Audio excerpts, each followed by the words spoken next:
Hi everyone, sorry for the delay. I was waiting in the Illustrator class, just sitting there going, where's everyone? Where's it? I finally figured something's wrong. I had opened the wrong link. All right.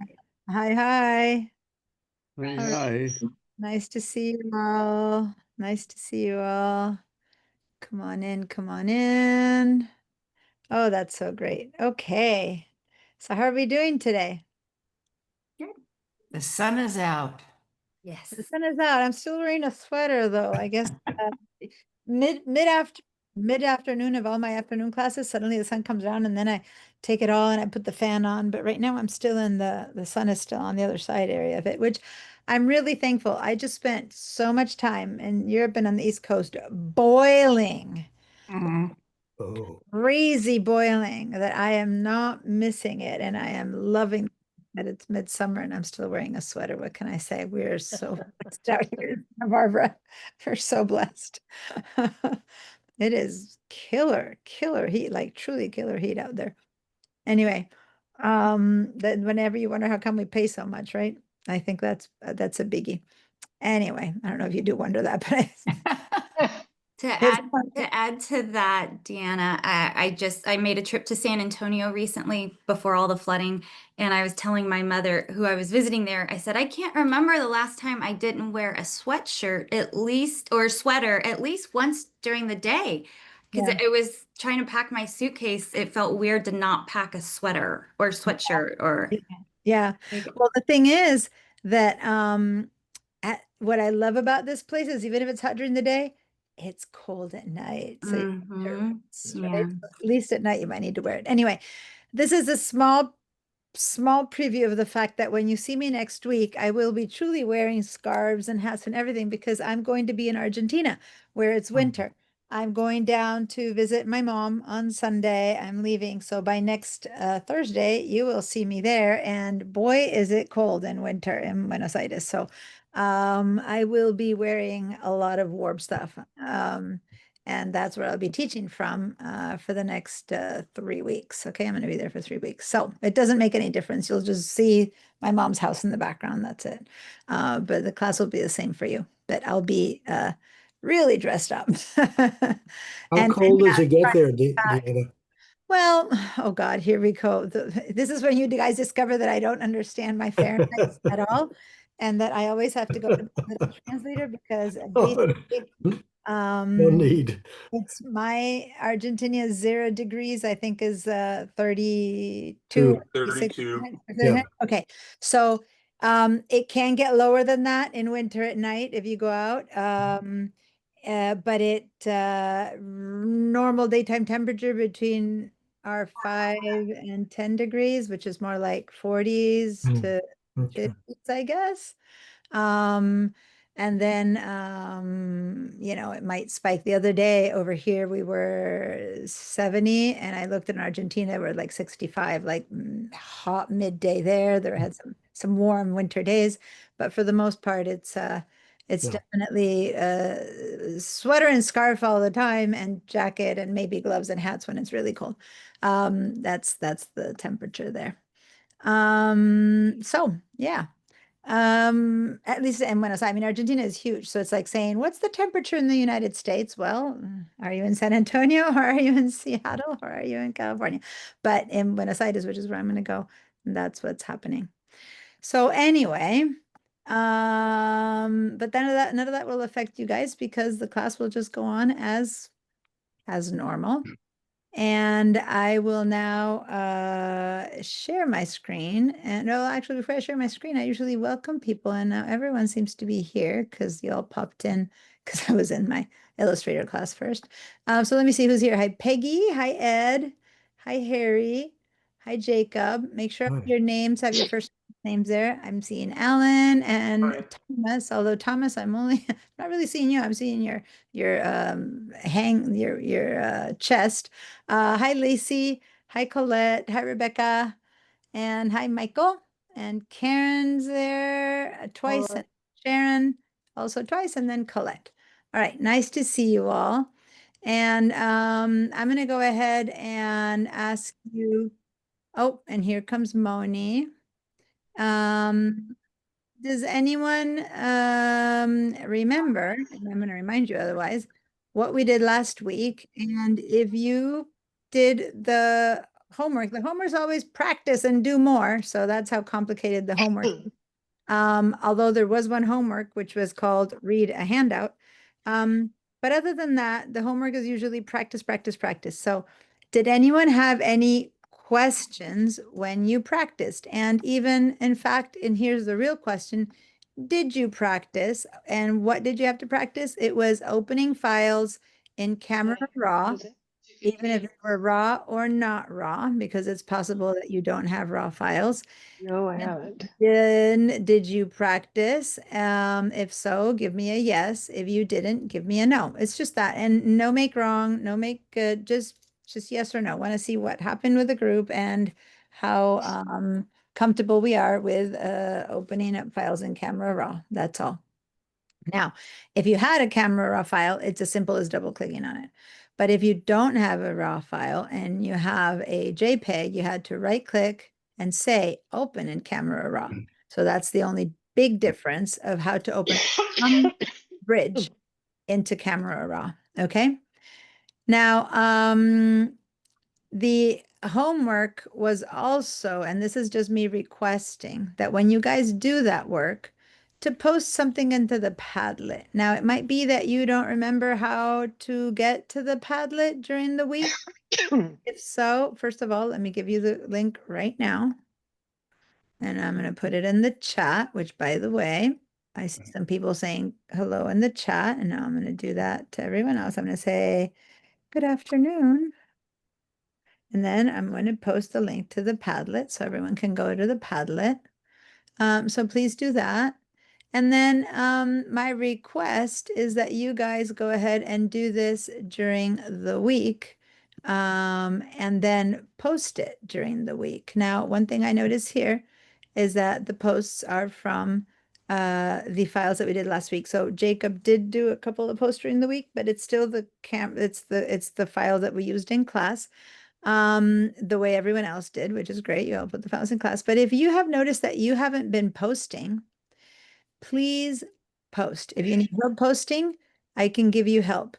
But if I don't see your name here anywhere, then what that appears to me as a teacher is as non-participation. Let me explain why that matters, not because I'm forced to participate or not, but this class is a class that is part of a computer certificate that you get when you take this one, you take Illustrator, you take or Digital Sign Techniques and the other Photoshop, the digital cameras Photoshop, you get a certificate. The only way I can give you a pass on the class is if I see your work. And when you're just sitting there doing it, even if it's working for you, but if I don't see it, I can tell if you're just watching a movie or if you're staring straight into the camera and doing your work. Does that make sense? So I need to see it. So that's why I need you to post your work. So if during the week you can post what you're doing because you didn't post it during the class, then please do so. Now, if you did post it during the class, then that's enough for participation. Posting homework is just for you to say, hey, I'm doing more and here's what I'm doing. And I have questions because by doing more, things tend to work or not work. And then you can say this did or this didn't work. I need some help with this. I need help with that. So if you don't post the homework, that's up to you. But I need you to post the class work.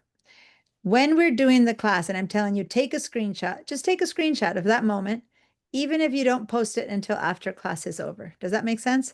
But then when class is over, please post it. Don't not post the class work. Now, if you missed a class and you had to watch a video, right, to catch up, then the expectation is that you're not just watching the video, that you're doing the work. And if you're doing the work, then you'll have something to take a screenshot of and to post. Does that make sense, you guys?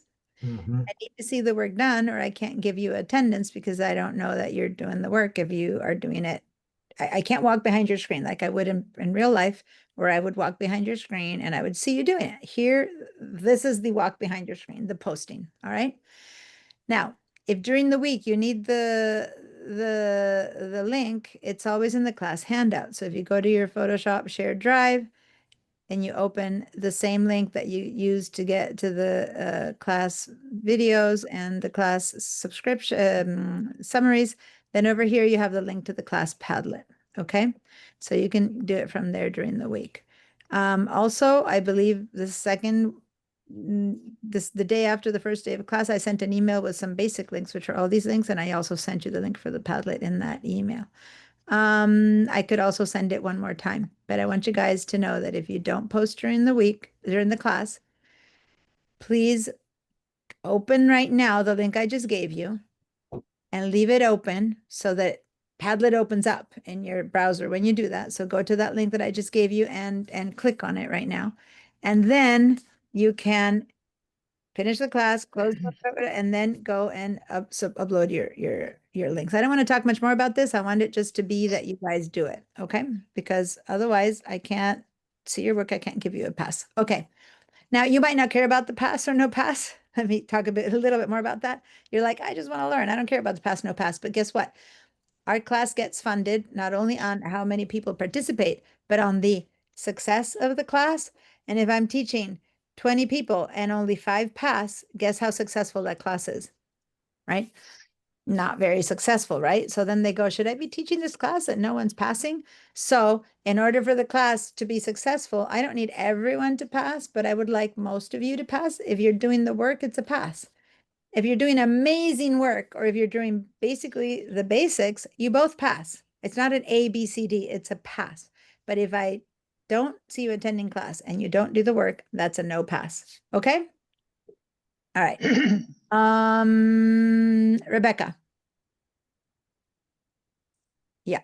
I need a refresher on how to open my photo in RAW, because I can get it to open in Photoshop, but then how do I get it to go to RAW? All right. So you have to do it through Bridge.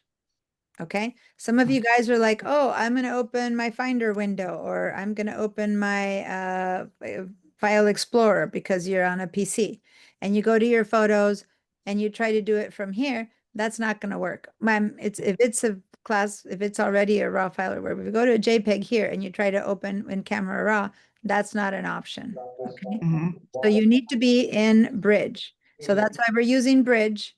Many other reasons we use Bridge, but the main one in this class is because it equalizes Mac and PC. And the second main one is because you can open up a JPEG by doing right click, open in Camera Raw. So if your photos are somewhere on your computer, you need to find them. So where do you find them? Well, maybe you have them in your documents folder. Maybe you have them in a pictures folder. Maybe you have, wherever you have your photos, you go to that. This is a way to find your class files. These are just favorites to get to the basic main ones, but you can also go straight into your folders and go, oh, in my documents folder, there I have my, class files or family examples, and there I have my photos right there. You can do it that way as well, right? So you can go find them in whatever organization you have of your class files, of your computer. Basically, you go find them. You don't need to move them from one place to another. You go find wherever you store your photos. I can't find them. Okay. So where do you normally store your files? Do you know? They're in Photos. Oh, okay. Well, that one is what I explained last time, that you open straight from Photos. Okay. So if you have a photo I that's have a photo. a raw file, right? It's a JPEG. It's a JPEG. You cannot open it directly into Camera Raw. So that's a good question. And let me show this example. Because last week I said, if you have photos in your Photos app, I said you can open them in Photoshop, right? And I said you right click and you say, Edit with where am I? down a little bit. There. Edit with, and you say Photoshop. Right. If it's a raw file, and here this is a raw file, okay, this is a DNG, so I know it's a raw file. If I do that and I say edit with, it doesn't give me the choice of opening it in raw. So if I click on open with Photoshop, it will open, and give it a second. It'll open. Hello? Did it not open? Edit with Photoshop. It's opening in Photoshop. Hello? It's not. It's not. Well, I got to There it is. Photoshop. There it is. Okay. It opened up, but Yeah. it opened, it had to do some transfer. It opened as a TIFF file. See over there? So Uh-huh. it did a transform. We haven't talked about TIFF files yet, but it's really big files that we used to use in Photoshop all the time. These are non-compressed. So what's happened is you have all of the information that your raw file had converted into a FIV file, which is a non-lossy, non-compression format. It's a huge file. If I look down here, it says 279 megabytes. I mean, it becomes humongous. TIFF files are humongous. And then you process it from here. Maybe you open it in here as a, you do in here the internal camera raw, which is not the same. Or you could also just choose to take that photo out of photos, put it in a folder, and then open it from Bridge. Okay. Now, the last time I looked at Bridge, some, No, I see you've told me that a few times and I just don't know how to do that. okay. So it's like I have my photo in Photoshop right Mhm. now. How do I get it to Bridge? You have it in Photoshop? Yeah, Photos. Where do you have the picture I wanted to work with, is in it's now in Photoshop okay. and I've converted it to a smart object because I figured I was supposed to do that. So how do you now open it? Open it in RAW. Well, if it's in Photoshop, you've bypassed RAW. So unless you use it as a filter, so we're going to do this. And this is this is practice from last week, okay? Right. We go to filter, convert for smart filters. So the photo's already in Photoshop, okay? Right. Go to filter, convert for smart filters. And it says, basically it says, I'm going to open it as a smart object. I recommend you just bother and say, don't show again, but I'm going to keep it open because I need to keep showing it. Mm-hmm. Convert it into smart object. Yeah. And then you say filter, camera, raw, filter. And you open it up. And now you open it up. There it is. You say, okay, Okay, I gotta write this down. okay, I need to deal with that raw profile. And now, no, I'm noticing that it's saying that because it's turned into a tip. Okay, so I need to think this one through because, Well, it worked for me, thank you. yeah, it's just But that it's just a regular talking photo. It's about- not. it's just regular it's- photo. Well, it's not regular. When it's a TIFF, it Oh, didn't no, but yours is. convert a into a TIFF. JPEG. It didn't convert into a compressed file. It converted into a file that has as much as it can when you convert all of the same features, ideally, that the RAW had, and that's why it's such a big file. Okay. And then you can open it from there internally into Camera Raw. That said, this one had a different ICC Pro. I need to look into that and see what my camera's shooting at. I don't even want to go there right now. But this is how you would open any. So if I open anything in Bridge directly, so I'm going to go my favorites again. If I go one of our class files and I open, say, this JPEG just in Photoshop. So it's a file that's in Photoshop. I can't back out into Camera Raw unless through Bridge I open it in Camera Raw. Then I use it as a filter. And yeah, it's a filter. It's different than beginning from scratch. But if you're in JPEG, it makes absolutely no difference. So here we are. We're in Camera Raw. So just make sure to always convert it first into a smart object. Otherwise, you're making a permanent modification, and you don't want that. You want to first say, convert for smart filters. Say okay to that. Now that it's a smart object, now you can go filter, camera raw filter, and now you work with the tools. Now, why would you want to do that? Why would you want to work with these tools as opposed to why would you work with camera raw filter inside of Photoshop? I like the eyedrop. Well, the thing is that Photoshop has a set of amazing tools of its own. Some of them overlap with some amazing tools that are inside of Camera Raw.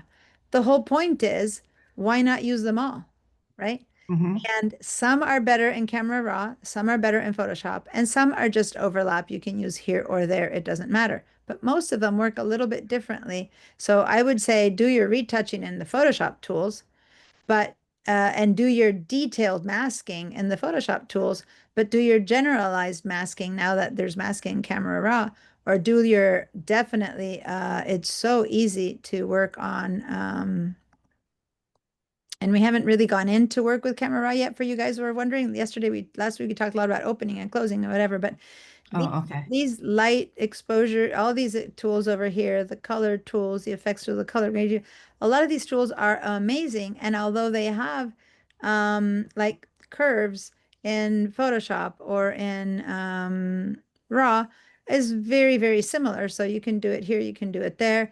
You can do temperature variance. All of this you can do in both of them. Actually, not variance, vibrance, sorry. All of this you can do in Photoshop as well.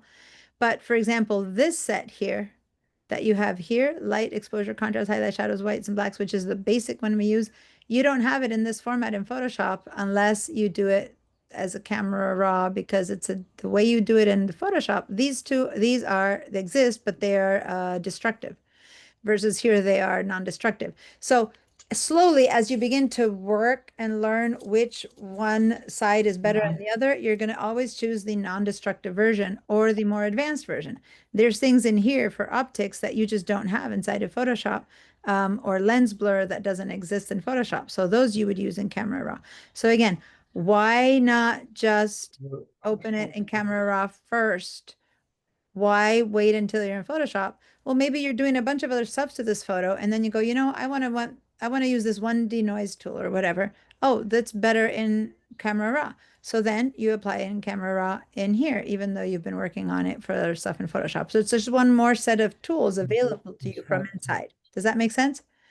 Now, 90% of the times, it's easier to start from Bridge, go first into Camera Raw, do the basic stuff, the stuff that's obvious and needs to be done from the beginning and that you're not going to change. So say that I open this one. Everyone, let's open this one now. Let's go to the castle, which is a Camera Raw photo. It's a castle.dng. And it has a pretty white splotch in the middle of the sky there, right? Now that's something that has to be handled with all those light, the first set of tools, and we're going to do that now. So why bring it into Photoshop and try to handle it there and then go back into filters when it's already a raw file? Let's handle that first. Then if we want to do something else, we do that in Photoshop. So let's double click. It's already a DNG. Double click. It opens straight into Photoshop, into Camera Raw. Now, if for any reason you guys didn't get this one to open up, if you have any questions, oh, I need to share my Camera Raw window with you guys. We can see it. I can see it. It's showing? Okay. Then go ahead and let me clear your answers. If this photo did not open or you have any issues opening it, please let me know. But if it opened up, it should be in your Camera Raw settings. Then go ahead and give me a yes. I want to make sure that everyone has this one open before I go much further. And for some reason, let me cancel because all my windows are up. Oh, because I did that because I wanted to show you. I see why. I had to show you guys the window. So I made this higher and then that messes up. Here we go. Let me share. Okay. I need to be able to share my whole window. Okay. Can you see now my Camera Raw? Mhm. All right. I needed to make sure that you were seeing it. Okay. So for some reason the window stopped, when I share it, it looks to me in gray and I need to make sure that you have it. So I need to make it smaller so that it fits into everything that's showing. There we go. So now I'm showing open and window. All right. So I'm seeing yeses everywhere. That means that you all opened it, by the way. A couple people show up after I said hello. So hi, Moni, and hi, Barbara. Barbara, you have the class files now. We did that at the end of the class. So hopefully you got them. And Thomas, we also downloaded the class files. That's class with you after class. So were you able to find it? Because I don't see a yes. I'm having trouble because I was trying to go and switch to my new computer and it's got a few things. Well, let's do this. I know that you have a lot of raw photos yourself. Go find something that has like a big white, like overexposed sky or a wall or something like that, because I'm sure you have something out there that you can find that has that. And then we'll do that. You can use that one. All right. So I guess it's not as overexposed as I thought because it isn't completely clipped. But anyway, we're going to see a little bit the difference we can make in this sky in this whole photo, but mainly I wanted to show you. Sometimes you have, and I don't think I have, let me go to bridge. Do I have any other that has a really white? Maybe they're a little overexposed. Have many completely overexposed Kais in here. So we're gonna use the one that we have, which is fine. So when you first open a Photon Camera Raw, the basic set of tools that is right here is what shows up first. And to access these tools on the far right, you should see this little guy right there being a bit darker. Now, if you keep going down, all of the sidebar tools change.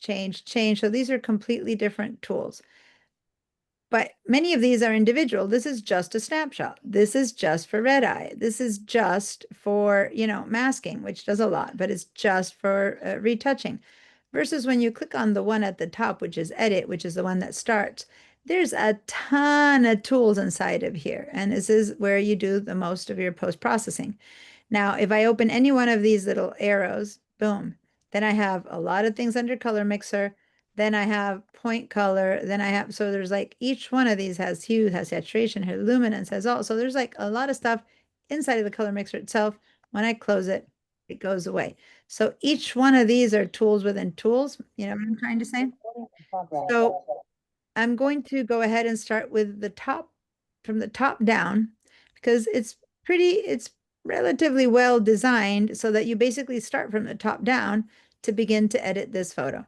So the first top I'm going to see is this histogram. The histogram is going to help us figure out what's right and what's wrong with this image when it comes to lighting at the extreme edges of the luminance tone scale. So like all the really high highlights, high brights, highlights, and the darks are represented in here. Now, getting accustomed to how to use a histogram, this is a histogram there, is completely use it very comfortably is a bit more complicated, but there's two things that are very, very easy to do, and they've made it easy, which is there's these two tools right there and right there. You see like this little white drop and this little black drop. See them there? Let's go ahead and turn them on. I'm going to turn on this little white drop and boom. See how somehow we got some red stuff around that castle? And then I'm going to click on this little black drop and nothing happened. Don't worry, leave them on. You know they're on when they have a little white box around them. That means they're on. If there's no white box, that means they're off, right? So turn them both on, and now I'm going to show you a little bit what that's all about. Basically, the histogram is showing you all of the black tones of the image to the left, the white tones of the image to the right, and the middle tones in the middle. So the higher you see a little mountain, so to say, a little hill, the more of those tones there are. So it looks like there's not many black tones at all in this image, is there? And if I look at the image, yeah, that's true. There's not much black in here at all.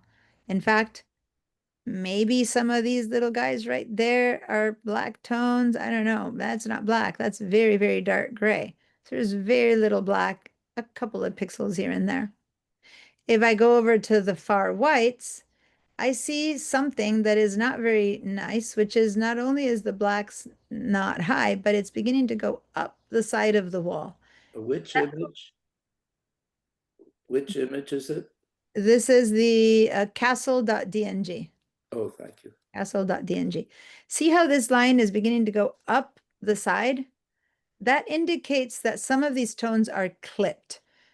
Well, guess what? Instead of having to look at the histogram, this little white bottom right there is already telling me that same thing. It's telling me some of your highest highlights, your brightest highlights are being clipped. So what does that mean? Well, it means that I have white that has no detail.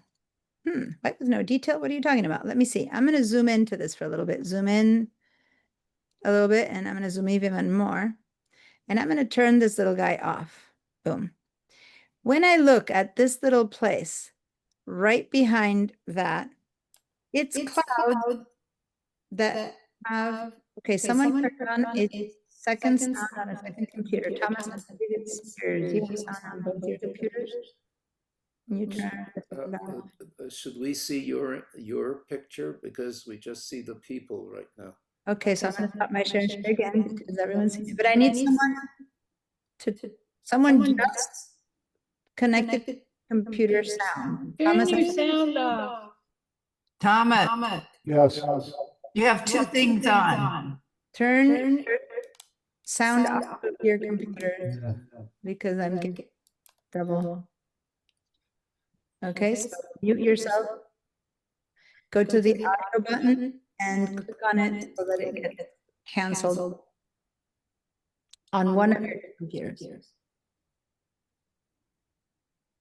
Okay, and you find the audio button on Zoom. It's not your computer audio, it's Zoom audio. So where you mute and unmute yourself. All right, so let's do this. Read to me what buttons do you see on your Zoom window? Do you see anything that says chat, people? Thomas, I'm talking to you. Can you hear me? Okay, you mute yourself on one of them. I see that. Good. But you have two microphones open in the same room. So what you need to do is you need to leave your computer audio, not just yourself. Okay. So that same place where you muted yourself, go to the same little spot. And right next to the audio button, there's a tiny little arrow that points upwards. Click on that. And then read the bottom up. The second piece is leave computer audio. Can you leave computer audio in that same spot?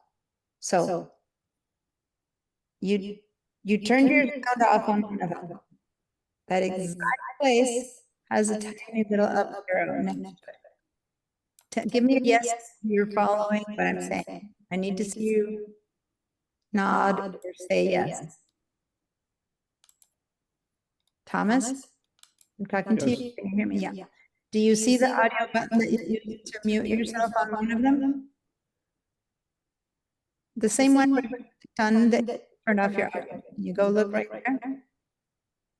I think you're looking up high end. This thing should be at the bottom. Yeah, that one. Yeah, you just turned it on. Perfect. Okay. Right next to it, there's this teeny little like arrow that points up.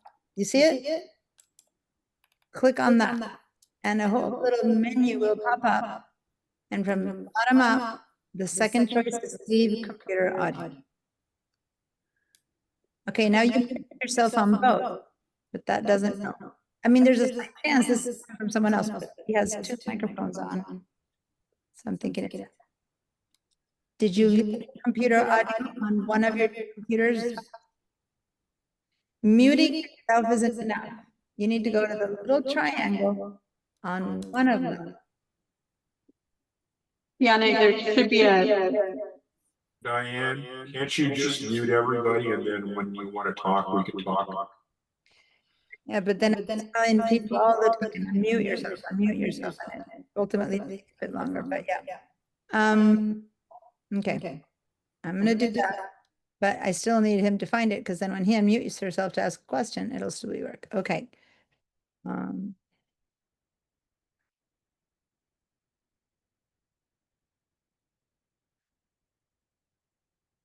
Okay, can you guys hear me now? Yes. Okay. yes. Now, you can individually unmute yourself if you like to always be unmuted, or you can wait until I tell you to unmute yourself.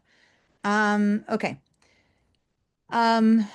Ideally, I like people to know how to do it so that then we can all move forward. But let me share my screen again now with, and here we go. And I'm going to go to Bridge. I believe the question, I think the question was, how to see your files, was it? I think Alan, someone said you can't find your files. What was it, Alan, that you were asking me? Because that's what I was trying to answer. No, I see my files, but I didn't see what you were doing with that camera raw image. Okay. No, there is something else I was in. I'm still hearing a double. And Thomas' sound is off, and I'm muted. Oh my. I don't know what it is. It's someone who has. Okay, everyone, I'm gonna mute you all again, and then let's say that you unmute yourself only when you talk, because I can't. It's still probably Thomas, but I can't. But I don't want to completely say it's Thomas, but I do think because he's the only one I'm seeing that has twice. So anyway, okay, here we go. So I believe I was explaining this, but someone asked something that led me into that whole conversation. I lost it. If someone remembers what they'd asked, please let me know. Someone said okay, I know. Someone said they couldn't see what I was sharing. There you go. Now can you see it? That's why I stopped. Now can you see it? Can everyone see what I'm sharing, which is this castle? Alan, can you see it?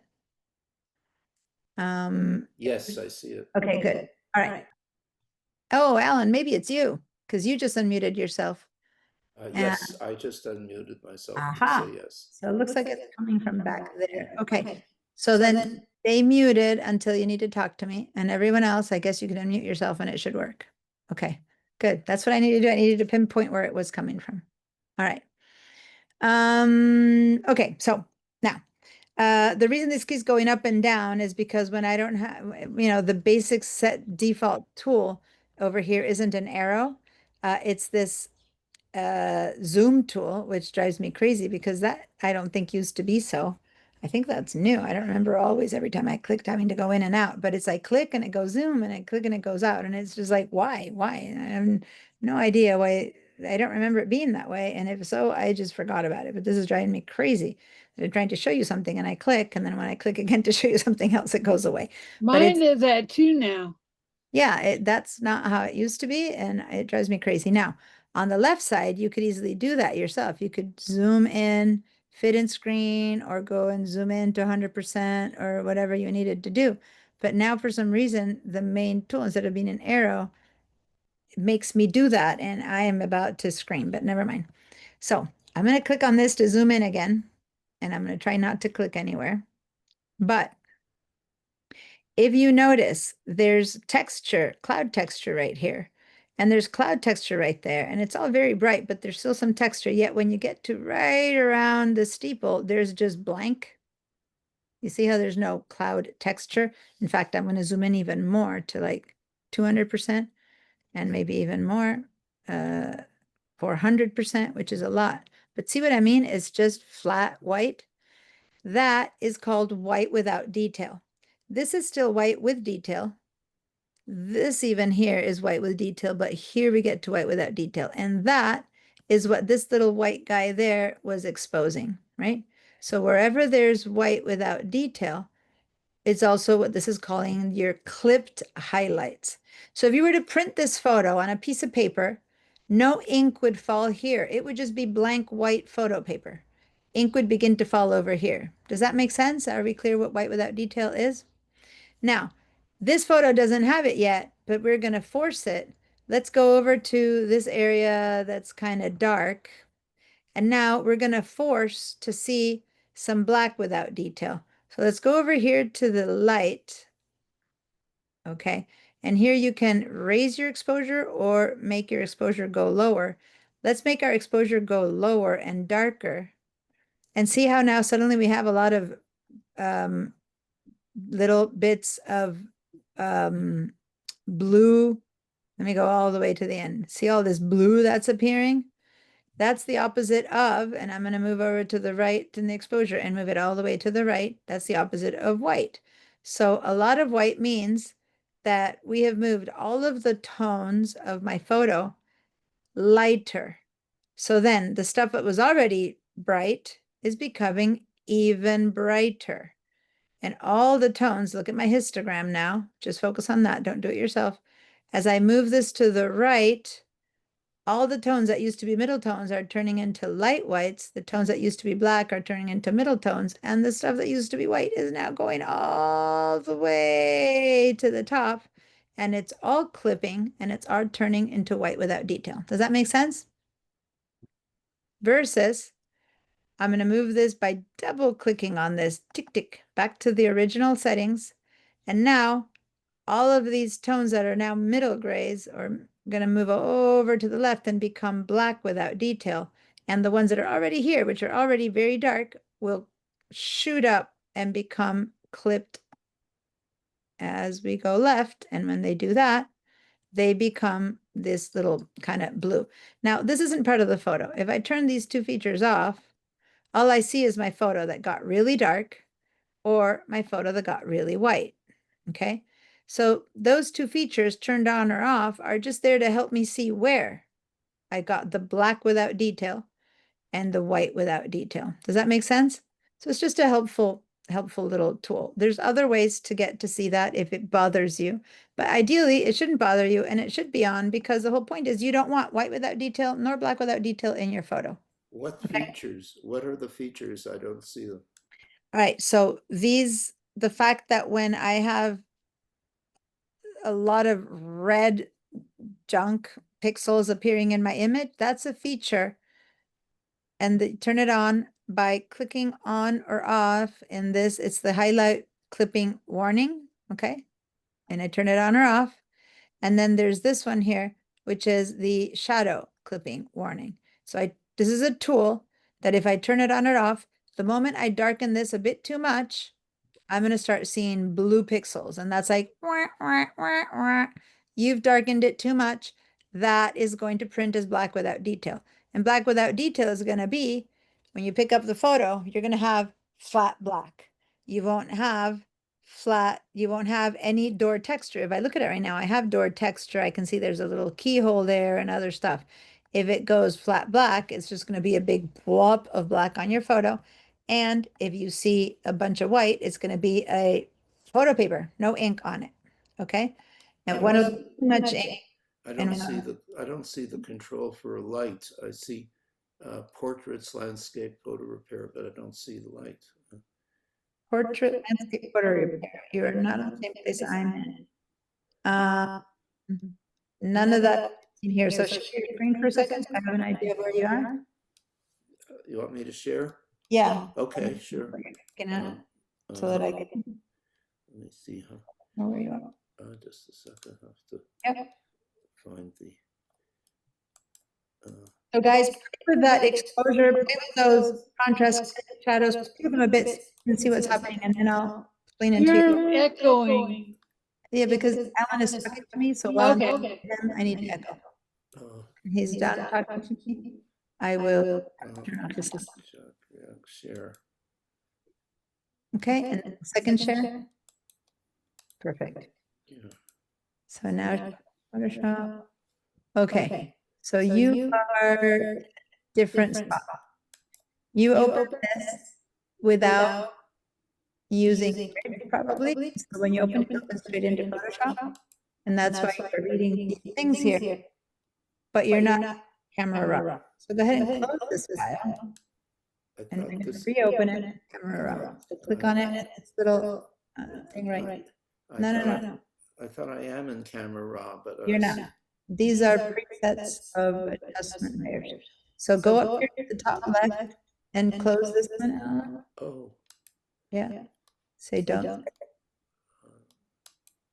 Okay, and then can you open Bridge? Over here, in your dock, I see Bridge. Go to your dock. No. Here. Leave and go to your computer's dock. Open Bridge. Yep. Bridge is open. Oh, it doesn't show. Say show all. Oh, you have it down here. So drag it up to the top. You have it down here. It's hiding under. Oh, No. Ellen, it's- follow down. Go down to the bottom of your screen. You just moved it out of the way. oh, Yeah, so bring it up. uh, It's here. Yeah, so click and bring it up. Bring what up? This is trying me click. Turn click on this X, because that thing is very, can you go to that little X right there? Follow, you're seeing it, mouse, it's like a memo thing. There, that X, Click here. yes. Click on that. Okay. It was just like too many mice. It's hard to know. Okay, so now look down, bottom of your screen. And this here is your break program. So click on it. And drag it all the way. Yeah. Oh, you put it so far away. Your thumb's gone now. Ah, click on that. Give it a left. Yeah. Keep going up. Not this. Up. Yeah. That's right. That's it. Going out. Put it up high. Up high. Drag it up. You just have this tiny little way. Drag it up. Yeah. There we go. Okay. Good. Now, I think we've already found the class file. Go to your favorite. I think I did it the other day. Okay. Your favorites there. You see a circle? Yeah. And I think that class, I think. Click on that. Says photo. Here. Travel. Yeah, the class files. No, you don't. You always put things somewhere else. I think you move them to documents. You never leave them download. You need to find the class file. Take your document. I know what to do. Open your Finder, because your Finder window, you had opened the Castles, so I know you had to. So your Finder window is down here also. If you're hiding, pull it up. So here we can find out where you put it. Move it up. Move it up so you see the whole thing. Okay. So I need to see the path. You have it in your, oh, you do have it in your downloads. Okay. So you did it right, Castle, but since you did not through Bridge, it cannot open as a raw. You need to open it through Bridge, not from here. Okay. So we need to go to Bridge. So click on. No. It won't open Camera Raw. So you need to not use Finder. Okay. And now watch. I'm going to read all the pink stuff, and I need you to go here on the word download right there. Click on the word download. Click again. Oh, you have weird. You have downloads. Okay. You know what, Alan? Let's do this. Let me request Control Alt for you because I'm going with the class. Go ahead and say yes, but I just because I've done that before. Okay, now don't move your mouse thing. Don't move your mouse. Let me move it. Okay. This is in Alan download. Password here. Alan download. Let's move it over here. Up. There is a download. So You have it, it's like 2 downloads. Yeah, but the downloads, Is it the wrong way? region down. Oh. Need to go to your system setting, give it permissions. Where's your setting? If you don't see something, you didn't give permissions to your drive. So you need to go to security. Password and security. Access. Leave it at accessibility. Oh, it's one of these. You need to give your Photoshop access to trying to remember.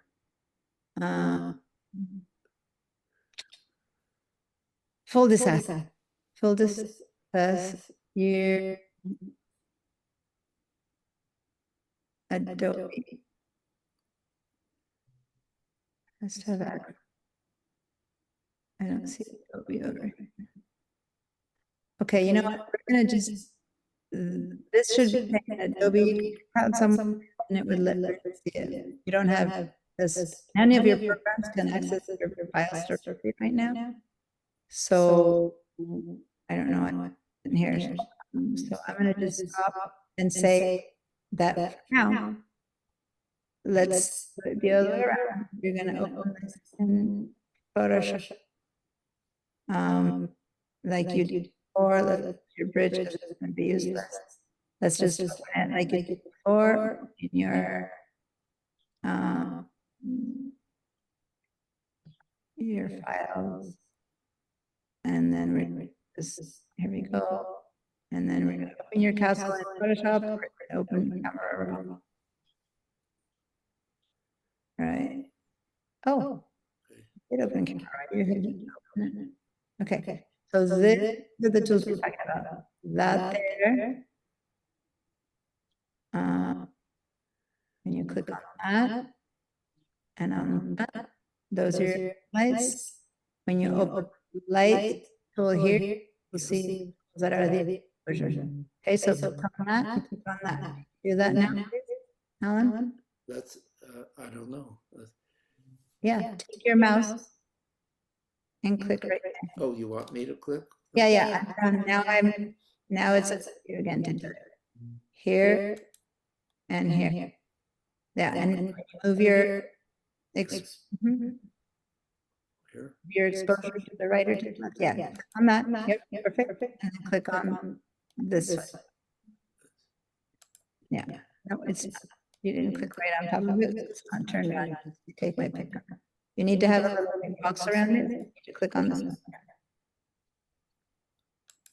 Nope, your mouse, a little bit higher. It's right there. Where my pink is there. Okay, now you turn it on. Oh, one time again. You turn it on, you click twice. Let's do it again. Right there. Click right there. Your mouse has to turn to an arrow. Right now, into a thumb. One, there you go. Don't click it. Don't click it. Now go over here to the exposure tool and drag up and down. And now you're going to see the blue pixels appear when you have a lot of black, or when you go all the way to the right, then you're going to see all the blue pixels. Okay? Stop your share. Okay. And I'm going to show. Got it. And now can you please mute yourself so that we don't have to keep hearing them. Thank you very much. You're welcome. I think that we cannot continue the class with this echoing. Yes. Can you please close your sound? I closed it. Okay. I know that he has the files. I know that once he gets there, he can follow the class. So I just wanted to give him a hand. It took a little bit longer than possible because of the permissions. I'm going to deal with that later with him.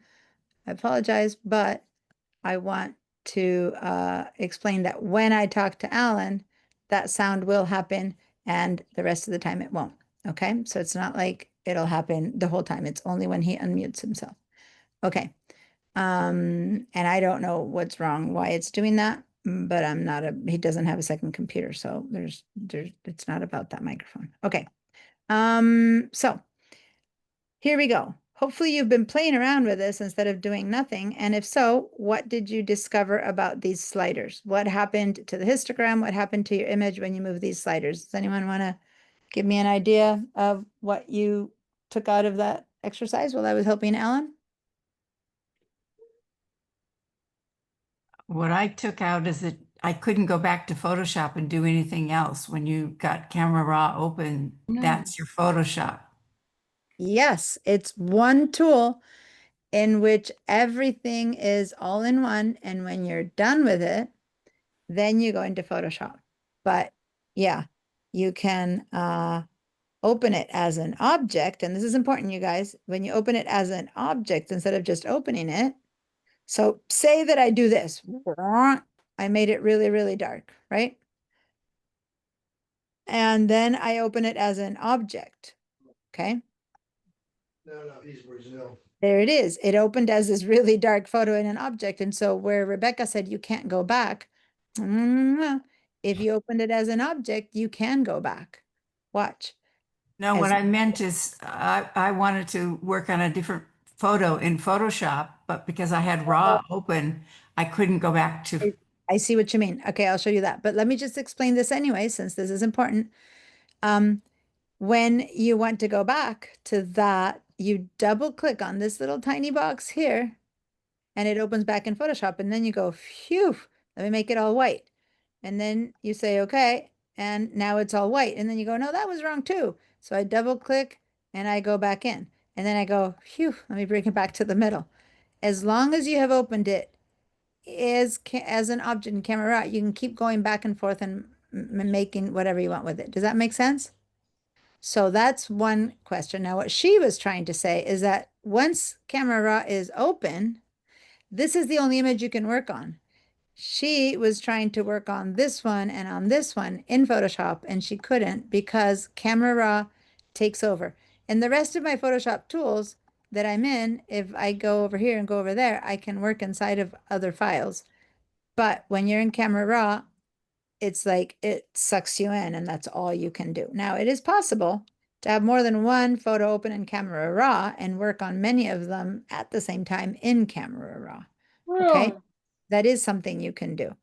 But right now, you have to finish what you're doing here before you can go back into before you go back into Camera Raw. So now I'm going to take it away because if you did open it into Photoshop, like I said, by opening it, let's close it because I want to go straight back into opening it straight through Camera Raw first.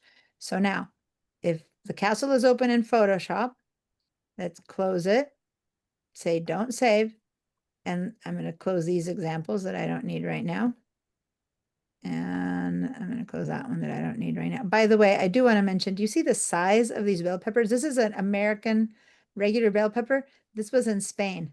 This is the size, no, or in Portugal. This is the size of a bell pepper in Portugal. It was crazy. This is regular big bell pepper, like here we would choose. And that's why I just had to, Did they taste different? they taste the same. This is we were at the store with my sister and I said, just put your hand on one of them so that I can see. It's a photo of. My brain's not working. How close to the equator is Portugal? It's the same as Spain. It's not close. I mean, it's not close to the equator. It's about New York-ish, I guess. Oh, okay. Look at a map, maybe a bit lower than New York. That's amazing. I'd have to look at a map and compare. Yeah. Well, maybe they bring them somewhere else. I don't know, but that's anyway. Back to Bridge. Now, the last time I used Bridge, I left it really, really raw. I left it really, really black. No problem, no fear. I didn't lose my image. I double click on it again. And now I bring it back by double clicking. I sent it to its middle. So now I'm in the exact same spot that I started with this image. Does that make sense, you guys? Mhm. Okay. But yes, Rebecca's right. I can't now go and work on the bell peppers, for example. No, I got to just finish this one up. Unless I've opened more than one in Camera Raw. I don't want to go there right now. One is enough. It'll get really confusing if I try to control different people on different photos on the same thing. All right. So any other feedback about what happened when you explored the light? This light, I said, keep working on all of those. What did you see happen? When I just went to the whites and just -1, that overexposure red went away. All right, so she went to the whites right there, okay? And if she went -1 to the left, and all it took was a little bit to the left, yep, and the whites went away. See that? So it was just a little tad to the left is all it needed. So most of these movements don't have to be really big. They need to be enough to fix the problem. In this case, -1 was enough. Yep, you good job. Now, let me double click to bring it back to the middle. And let's explain a little bit what whites means instead of highlights, or what blacks means instead of shadows. And then you'll keep working with these and see what parts of these photos are highlights, what is shadows, what is whites, and what is blacks, as I keep taking questions. So yeah, Lisa, you can raise your hand again. I'll be there for a sec. But for now, look up here, my hand. Look at my hand. I'm going to actually put a little circle at where you need to look at, right there. Once I come back with it, keep your eyes on this area. There we go. Notice that when I touch the middle of my histogram, the word under there says exposure, but the moment I point to it, it disappears. That's why I said, look where it says exposure in the pink. Look on, so these are the middle tones or middle grays, but it's not just grays, it's middle tones of your image. Here on the left, it's the shadows. So these are darker tones. Okay, and that corresponds to the shadows right there. Exposure was the middle tones. Shadows right there, it's these darker ones. And then blacks, see how the word here in the pink is saying blacks? That's this one here, blacks. And if I go the other way, If I go to the right, this is the highlights, which are your brighter, lighter colors. That's your highlights. And then way over to the very far is your whites, which is the pure, very, very white ones, okay? So if I look at all of this in this image, and I look at the height of these little mountains, I could say that probably I have a pretty high prevalence of some highlights that probably corresponds to these whiter rims on these clouds, right? All this area. If I go to the very dark blacks, there's almost none. Now my pink is in the way, so let me turn the pink stuff off. Okay. So there's very, very few blacks, okay? So if I go to my blacks right now, my whites, my shadows, and my highlights, I should be seeing these shift. So if I decide to grab my highlights and move them to the left, my highlights are going to become darker. If I move it to the right, my highlights become brighter. Let's see, I'm going to grab my highlights, move them to the left. And if you look at your photo, see how my whiter parts of my clouds is becoming darker? Right there. Just my highlights are becoming darker. If I move them to the middle and I move my highlights to the right, look at how my clouds are becoming lighter, right? So it's my highlights. Does that make sense? Yes. And then my highlights darker. So now let's double click to bring them to the middle. How about my shadows? My shadows were the darker tones without being black. I have probably quite a few shadows in here. All of these pixels there are shadows. So I grab my shadows and I bring them to the left. And who knew it, but that beigey kind of wall is getting darker. It's a shadow. If I move it to the right, it's getting lighter. But look at that sky. Is the sky changing when I do that? Watch. Look at those highlights. Am I getting a lot of changes in my sky? No, No, because that sky belongs to the highlights and the whites. Does that make sense? So this is a way to, without masking things, is just how to modify things in an image based on their tonality. So the thing is, what if you want this to get darker, but not that to get darker? Well, then you need to mask it. And we're going to talk about that, protect one side from the other. But so maybe I want my trees to not get darker, but I want this to get darker. Well, guess what? Those trees are also shadows. So look, when I darkened the walls, I also darkened my trees. You see that? Because if it's a shadow, all the shadows get darker. Or all the shadows get lighter. And maybe I wanted lighter walls, but not lighter trees. Well, nope. At this point, with this tool, we're out of luck. This is a global tool. Later, we're going to learn about masking, where I can say, well, no, don't touch the trees. Yes, touch the walls, or vice versa. I only want the trees to get darker, but not the walls. But that we need to mask one or another part of the image from the effect of the tool. Does that make sense? But right now, we are doing it to all the shadows one way or the other. Let's double click to put it back in the middle. Same with our blacks. We have so few blacks, right? So we'd think, oh, it's not going to affect it too much. But no, it does affect it quite a bit. Why? Because the blacks are right next to the shadows. So if I darken my blacks even darker, well, then these guys move into the blacks. Because if you look at the histogram, it's all dancing around. I'm moving my blacks to make them blacker, but this is coming in to the left, and all my pixels are becoming darker as well. So now they are being affected. Does that make sense, you guys? yes. That said, the blue sky is getting darker, but if you really pay attention to this highlight of the cloud, that highlight of the cloud isn't really changing too much. If you just focus at just the highlight of the cloud, the darker parts of the cloud are changing, but that is staying out the same. Pretty cool, right? Anyway, now back to when Barbara said, oh, if I just move the whites half, 1 point to the left, that disappeared, which is true. It's true, totally correct. Look what happens if now I decide to make my highlights brighter. Now my highlights You lose brighter. the texture in it. Yeah, so by moving my highlights to the right or to the left, I am affecting the rest of the whites, now I made a lot more whiter, but the very brightest whites didn't necessarily become horribly exposed. I still don't have any of those red, I have a little line of red pixels right there, but very tiny.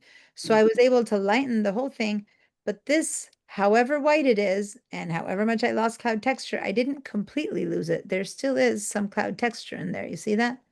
It's just not preferable. I get that, but like I wouldn't choose that, but I didn't lose the cloud texture like I had when it was the whites. Then if I turn this off, just so you can see, if I move the whites without those red clips, see how it's all just turning into a blast of white? There's no texture whatsoever. So, but one affects the other, okay? These movements affect each other. So maybe if I move my shadows over and then I move my blacks over, well, my shadows go even darker. So maybe I need to move my shadows back. So just because I moved my whites to there and like them, well, when I move my highlights to there or my shadows to there, then I might need to move my whites again. So they all need to kind of be moved around in sync to each other until you get the effect you want. Does that make sense? Yes. You can't say this is the perfect number until Yes. you're done. All right. Okay. So now I'm going to double click on everything, put it all in the middle. And why did I avoid showing you exposure and contrast? It's because these two tools are not as subtle as these four. Exposure makes everything lighter. And unless you'd have a bad exposure, rarely does everything have to be lighter or everything have to be darker, right? Sometimes you got a bad exposure and a little bit of darkness helps the whole image, or a little bit of lightness helps the whole image. But whenever you move this one around, this will probably be in just a teensy bit one way or the other. Otherwise, it's just a bad photo. And yes, you can fix it, but why not start with another exposure? But say that this is the one you want to fix and it's very off. Then you move everything up first, and then you start moving the rest. Or you move everything down first, and then you start moving the rest. But for the most part, if I were to say, okay, this whole thing is too bright, sure, let's bring it down a notch or two, and then start moving the highlights and all that kind of stuff. If what you see is that you're darkening everything a bit, well, then just move this down first. Everything gets darker. Then you go, well, but I'd rather more this, more that. Okay. So I'm going to bring it back to the middle. And then what is contrast? Contrast is like parting your hair down the middle, right? Half of the hair goes one way, half of the hair goes the other way. And this is parting the exposure down the middle. Anything that's mid-tone gray to the right is brighter, goes brighter, and everything that's mid-tone to the left that is dark colors goes darker. So the brights get brighter, the highlights get lighter, the darks get darker if I increase the contrast. So when I do that and I increase the contrast, if I look at my histogram, it kind of parts down the middle a little bit. The lights go lighter and the darks go darker. So here I'm going to go and see how I did that. And it went and over here, my windows got darker. My darker parts of my, castle got darker. The shadowy part of this texture got darker, but the lighter parts of the lights got lighter. Okay. And double click, go to the middle. See how it was a bit hazy before? When I did that all the way to the extreme, some of the haze went away, but I lost some of my good sky texture. Double click. If I do it the other way around, oh, my lights get mid-toned and my darks get mid-toned, and there's this big mountain in the middle, and I don't have any highlights or any darks. Everything is flat. I'm going to go back to the middle. So my darks go lighter, my lights go darker. So that's contrast. But again, it doesn't discriminate. If I wanted to do that, but I wanted my tree to stay behind, nope. If it's a dark, it went darker. If it's a light, it went lighter. Okay. So a lot of the times photos get helped by a little bit of increase in contrast from the start. Like that's a typical thing. People have photos that are a bit too flat. If you have like kind of blah lighting, you add some contrast, it immediately looks more interesting.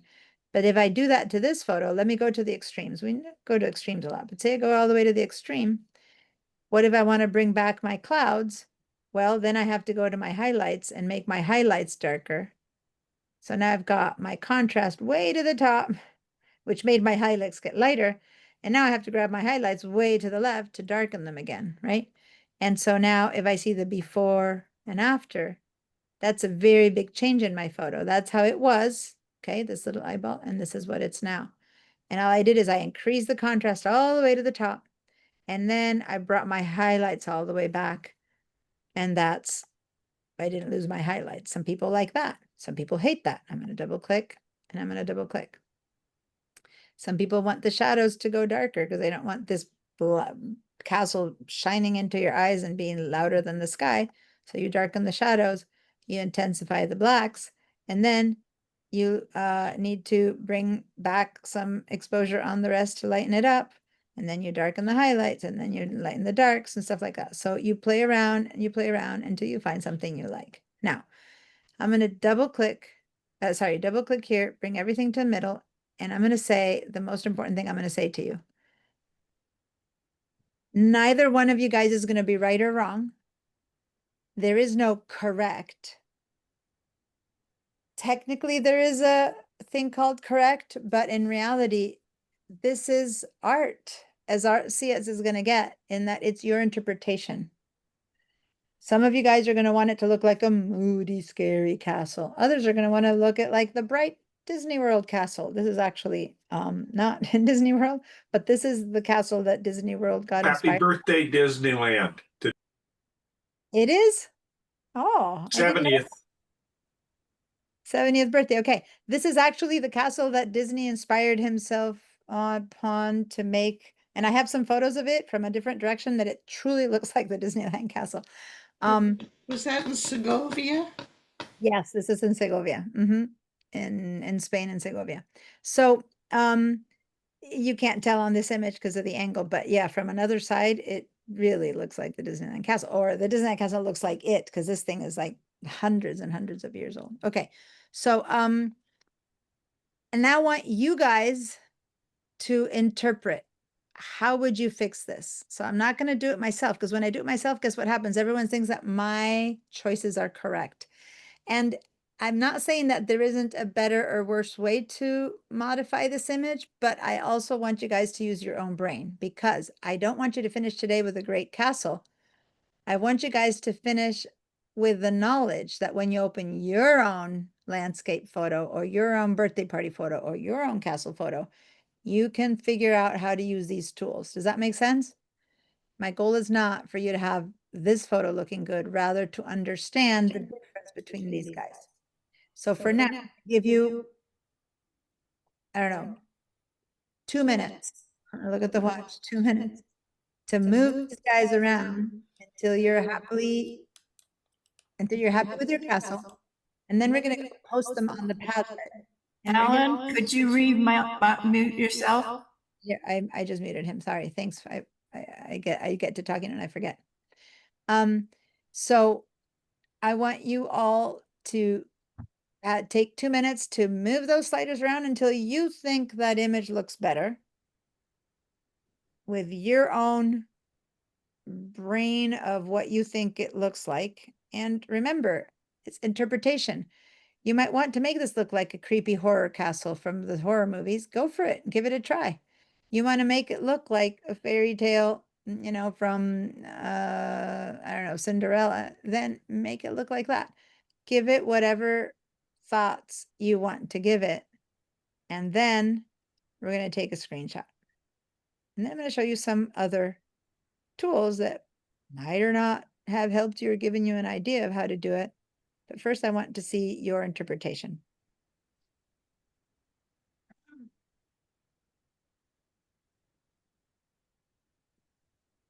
And I should all be working for another minute now. We already went through 1 minute.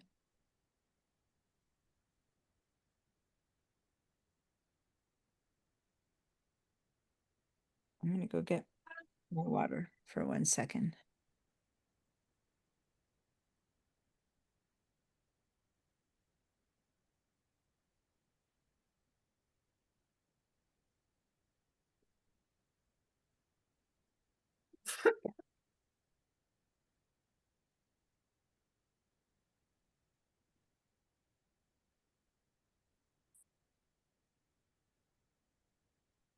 Okay, 30 more seconds.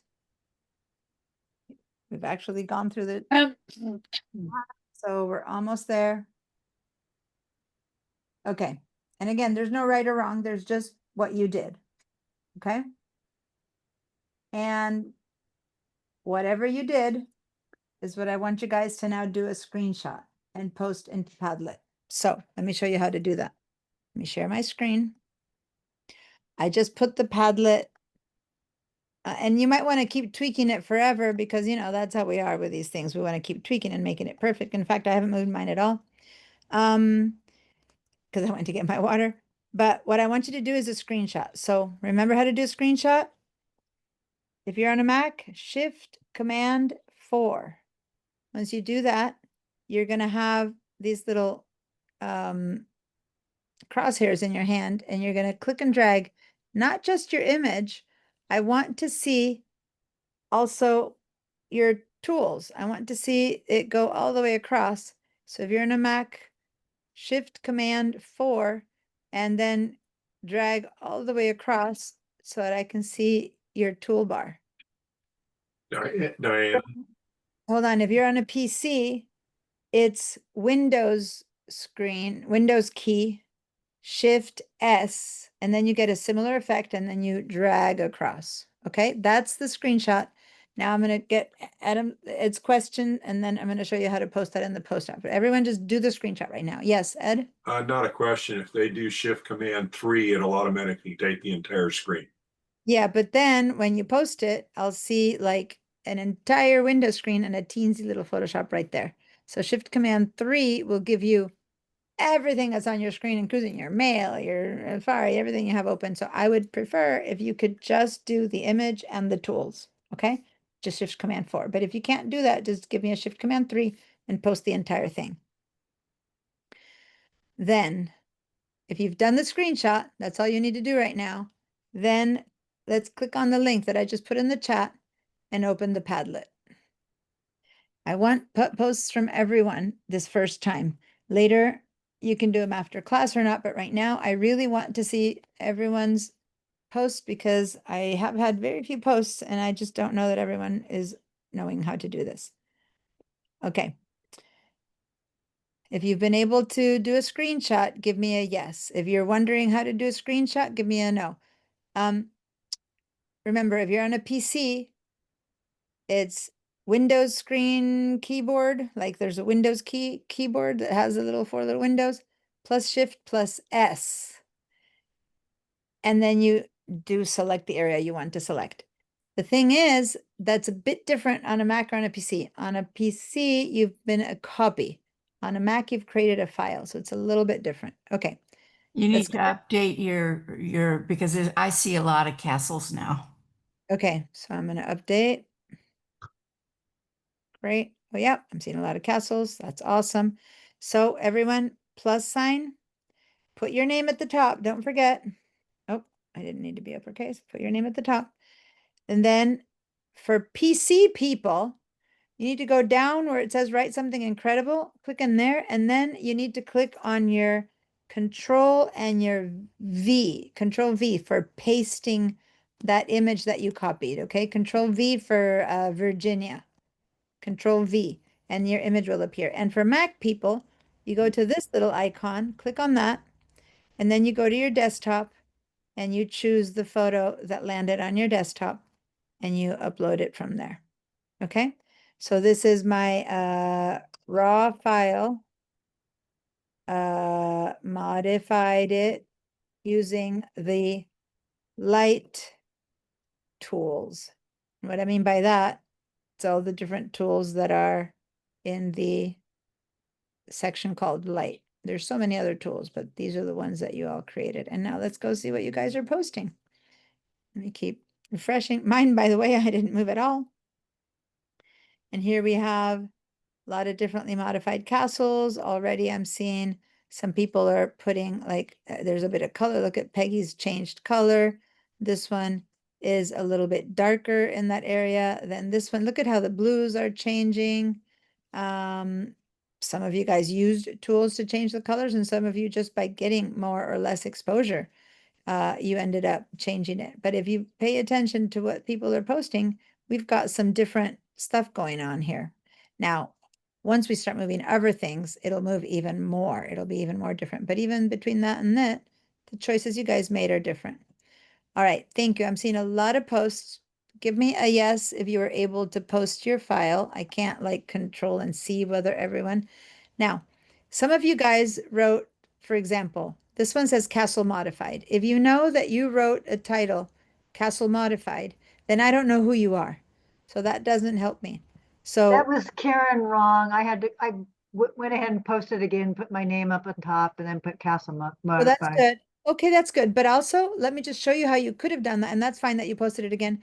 But you could also go to the one that wasn't right and hover over these three little dots and it says edit.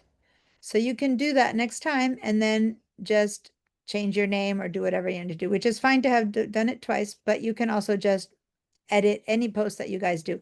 So say you want to go back to it now and edit. I'm going to go to mine and edit, and now I'm going to write something else, right? I'm going to say, I used this or that, I made these choices or whatever it is that I did. And right now I'm just writing whatever, and you update and it goes and it keeps updating the original post. Does that make sense? Now I'm going to edit and I'm going to take this little line that I just added and I'm going to update. So you can keep going into your posts and adding what you did or didn't do. And that's what's so useful when you're explaining the things that you did. Like Jacob here, you talked a few times in the things that you did for homework. You wrote some things, but you wrote it all in the place where your name should go, which is fine, but you could also put it down in the bottom and then here just put it, whatever, it doesn't matter. As long as you put it in there, it's good, but this is where the name goes. Okay, thank you everyone for posting. I'm not going to check if you posted or not. I'm going to trust that you did. And now, from now on, I'm just going to say, okay, let's do a screenshot. And then you can post when I'm helping someone, when I'm explaining something that you already know. If you're done, then go ahead and keep posting, okay? All right, back to Photoshop. Okay, so now let's do something else. What if you have no idea where to start? What if this image is really complicated? Some images are really complicated and you just want to get, well, how can I get some suggestions of where to go? Well, guess what? If I remember I told you that you start from top to bottom, if I turn this down, I said top to bottom, this kind of has a workflow that works. Top, I showed you what the histogram is, but then right under there, it says edit. And you have a little button that says auto. So if I clicked on auto, that's it, one time auto. You might have noticed a change or not. Let me unclick auto. Boom. That was what Photoshop thought, this computer thought that this photo needed. So Photoshop, when I hovered over it, it's using its own AI, like it says here, artificial intelligence, to analyze the photo and choose a setting that it thinks makes it better. And if this is before, see how all my settings are in the middle because I hadn't done anything when I click on auto, a few little minor adjustments. It just did a little bit, enough to take that border away. It made it a little bit darker. It made my blacks a bit darker. It left the whites and the shadows in the same place. It just darkened my highlights a bit. That's a tiny bit of upper contrast. That's what it did. Now, sometimes the photo is so off and you don't know where to start that by hitting on auto, it's like, oh, and then you'll see some big change and you go, oh, I would have never have thought of that. I had gone the other way. I had done whatever, right? So you could have found something out that you didn't know. Or, and this is important, sometimes the computer gets it so wrong, okay? Now I just double clicked and put in everything. There's some photos, it has no idea what to do, and you go auto and you go, ew, I hate what that did. That's fine because it's analyzing it, not knowing that it's the castle or whatever. It just looks at lighter stuff that's too exposed. It makes it to the middle stuff that's too, it just kind of takes it as a bunch of pixels and it tries to put them in a place that's slightly pleasing to the eye. It's rarely the final correction. Rarely is an auto a good final correction. It's a good starting place maybe. And then you go, okay, well, I just want a little bit more contrast. I want a bit more of the highlights. I prefer my shadows to be a bit darker, not lighter. So then you keep working with it, right?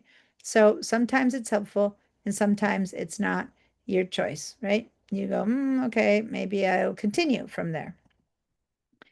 And then you see the before and after and you go, okay, I like it better. I don't like it better. So that is what the auto does. Now the auto though also affected some color. What do you mean? Yeah, the fact that there's an eyeball here, that means that some color settings have been modified. When I go to color, I go, oh, some of these things are not the same as from the beginning. Now, how do we go way back to the beginning to see what we're talking about? Well, I could go over here, and this is truly way back to the beginning, the default settings. This is where it was at. And when I hit auto, not only did it move stuff there, but it also moved my color around. It gave it more vibrance, it gave it more saturation. So look again, default. If I move these things around myself, back and forth, nothing's changed yet in color. Default. If I hit the auto, it affects both light and color. You see that? So it's not really fair because I hadn't shown you how to do color yet. So whatever auto did might have looked better than what you did, but that's probably because of what happened in color, if it was better. And if it wasn't better and you like yours better, then now let's move down to color and see what we can do with color. Now let's go back to default settings. Everyone, hopefully you're not too tied to the choices you made before. Let's go And back to default and let's first see what the default settings are going to do here in color, but leave our light completely untouched, okay? So let's go back, either double click everything or click on default so that your light goes back to 0. And let's open color and let's make sure that there's no light bulb, no eyeball is on. What the eyeball turns on when I do something, because then that means I've made a change. So let's double click everything to go back to 0. And now let's talk. And over here, you can do it to as shot, and that would be from the beginning. And now, yeah, once you're there, I'm going to start again. So yeah, Barbara, you're muted. oh, that line that goes down the side of the building. There's a line. This one, Yeah. What is that?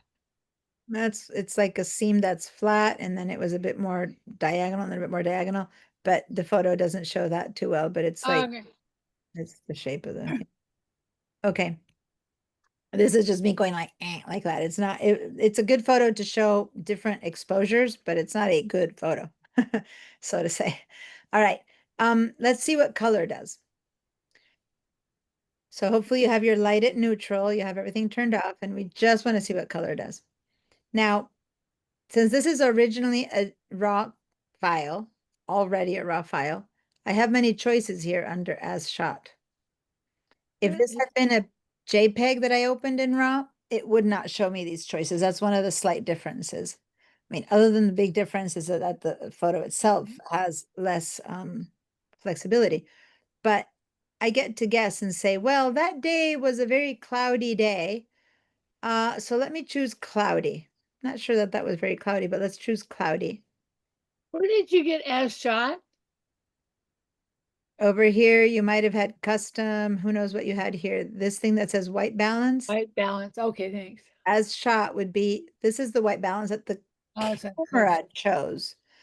Camera chose, looked at the sky and said, well, this is my camera. Now your camera could be a Nikon, a Canon, Sony, an iPhone, an Android. Each camera makes a different choice of how to white balance your photo. So if you and I with different cameras had been taking the same photo and we look at them next to each other, one might have a bit more green, one might have a bit more red because the camera might have made a different choice to what is as shot. So this is the camera choices.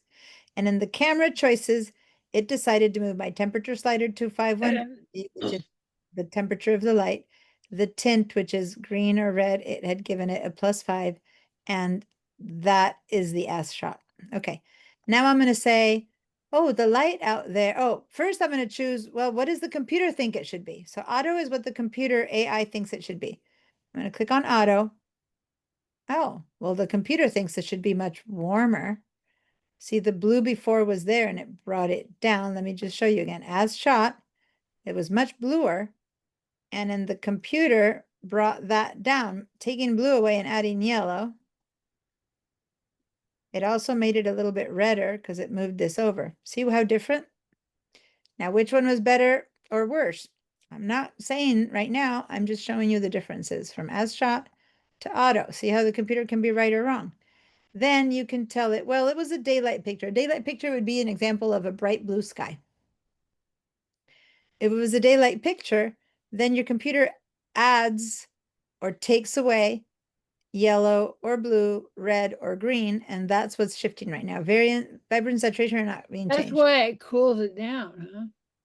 Yeah, then yeah, because it thought it was a very cold. So now you say cloudy. Cloudy is even bluer. It's an even colder. So it'll probably make it a bit warmer if you say it was cloudy. Yep, it made it warmer. It made it a bit yellower. Then you say, no, it was shade, which is even bluer. So it's going to make it even warmer. Boom, look how yellow it made it. Now that sky is looking kind of yellow because no, this whole image isn't in the shade. So that's wrong. Then you tell it was tungsten light, which is really warm. So it makes it really, really blue to counteract your tungsten light, which is very warm. So sometimes, yeah, I have photos of my kids taken in tungsten light where their skin looks orange from a long time ago when we still used tungsten bulbs when my kids were young. So if I fix a picture by choosing tungsten, it immediately adds a bunch of blue, which counteracts that yellow and that orange, and suddenly my kid's skin looks normal. Does that make sense? So you choose fluorescent lighting. You took a picture in that kitchen that had a fluorescent light bulb, boom, it's very green, so it makes it red. So now none of these work that well, but we're trying them. Let's go back to as shot. And now we can use our own eyedropper, like we did with the coffee, and say, well, what if I want to use the eyedropper? This is the one tool we used last week. Let's choose something that should be neutral, and then everything will align to it. Now, what should be neutral here? I mean, clearly this wasn't necessarily neutral, so you should be having an eyedropper now. But if I click on this, which was never white, wasn't a white castle, it's a yellowish castle. But if I click on that, Some of the gray. tries to make this as neutral as it can, but then everything else messes up. But it did its best to make this neutral. If I tell it that this is neutral and I click on that, it gives me colors that, yeah, maybe right now that is kind of like what S shot chose. If I tell them that the cloud is neutral, well, guess what? The clouds aren't necessarily very neutral. Sometimes there's a lot of gray in them that can be bluish. If a lot of blue is transparenting and I click on a very bluish part of my cloud, then the correction isn't going to work. So it's not always that easy to choose what should be neutral. The same little roof has an area that has more sun shining on it, so it's going to be more yellow than the area that is in the shade. So just doing this or this, look what a big difference it makes. And it's because, yeah, the sun is hitting there and the sun is not hitting there. So when the sun is hitting there, it goes, well, then I need to make it colder. When the sun is not hitting there, then I need to make it warmer. So anyway, you can use that, or you can just move these yourself and make your own choices. Okay. I'm going to just say that I'm going to go to as shot. Do you trust your memory of what the colors were, or do you just want to make a picture look good? Very hard because many times you're working on photos that you didn't take or that you took so long ago, or when you were there, you were blinded by the sun shining in your eyes. You know, I have a memory, of course, of what color this was, and it was definitely in real life. It felt lighter than what I'm seeing right now, but lighter, darker is easier to say than color shift because your eyes adjust. Our eyes adjust. Like when you look under a tree and you look at me wearing pink, and I step out from under the tree into the sun and I'm wearing the same pink, you don't suddenly go, oh, that pink changed so much. But in reality, the pink changes a ton. When it was under the tree, it was bluish. When I'm in the sun, it's yellowish, and yet my eyes just see you wearing pink. You know what I mean? Our eyes adjust. The camera doesn't, and the white balance does the best it can. And so anyway, that said, I'm going to go back to as shot. Let me see what auto did. Nope, that's a bit too yellow. I don't like that. So I'm going to start from as shot, and maybe I'm going to move this around a little bit to see if I like it better. And if I don't like it better, I'm going to just go, yeah, I'm going to trust with what that is doing. And I'm actually thinking that what I just did, which I don't know, I think I Check clicked over- out Flash. I think that actually gave me a slightly more, what I remember on my screen. Guess what? On your screen, it might be looking different. And by the way, that's my alarm. I know I need to give you a break in a minute, or I should have given it to you a few minutes. I just want to mention that my screen, me viewing it directly, is different than my screen projected through Zoom to your screen. You might looking at my Zoom and you're going, ooh, that looks horrible. Why? A, Zoom is projecting it, and you are seeing it on your screen, and your screen might be redder than mine, or yellower than mine, or darker than mine, or lighter than mine. Does that make sense? So don't try to imitate what I'm showing you. Just look at your vision of your own and try to make it be what you think is more neutral. And this setting here seems a bit more neutral to me than before. And look at it switch to custom, because custom means that you're not choosing any of these choices. You are doing something else. And I did it by clicking somewhere around here. I don't remember right now. Somewhere around here. I think I went there. I don't remember anymore where I went. And I think over there is where I chose it to. Now, that said, you can still decide, no, it's too yellow or it's too blue. So that's adding colder tones, adding warmer tones. Maybe you want it to look like it's sunset. Okay, you add warmer tones, but be careful what's happening, that you don't want your sky to look, to now look like it's yellow, because skies don't go yellow unless it's sunset, and that is clearly not a sunset sky, right? So anyway, once you find something you like, then we go to vibrance and saturation, and after this, we're going to take a break. So let me just really talk about let's all go back to as shot. So we have a neutral beginning, and now let me show you vibrance and saturation. Okay, everyone go back to as shot, even if you like it or not. I'm going to go back to that so that we have the same thing showing. I'm going to turn off this eyedropper because we don't need it anymore. And now, saturation and vibrance are similar in that they intensify or de-intensify the colors, but they act differently. Saturation intensifies or saturates all the colors equally, kind of like exposure does it equally globally to everything. So if I move my saturation to the right, and I'm going to go really extreme to the far, far right, it added equivalent amount of saturation to the wall as it did to the blue, as it did to the roof, as it did to the trees. Everything got saturated the same amount. I'm going to double click, or I desaturate everything in the same amount until everything is black and white. Desaturate it to the point that there's no color. Lack of color, it's the intensity of color. I'll double click, it goes to the middle. So all the color it can muster for a not very colorful photo, or no color. Now, if this was a person, their skin would be bright orange as well. Okay, so not good. Now this tool, vibrance, so go back to the middle.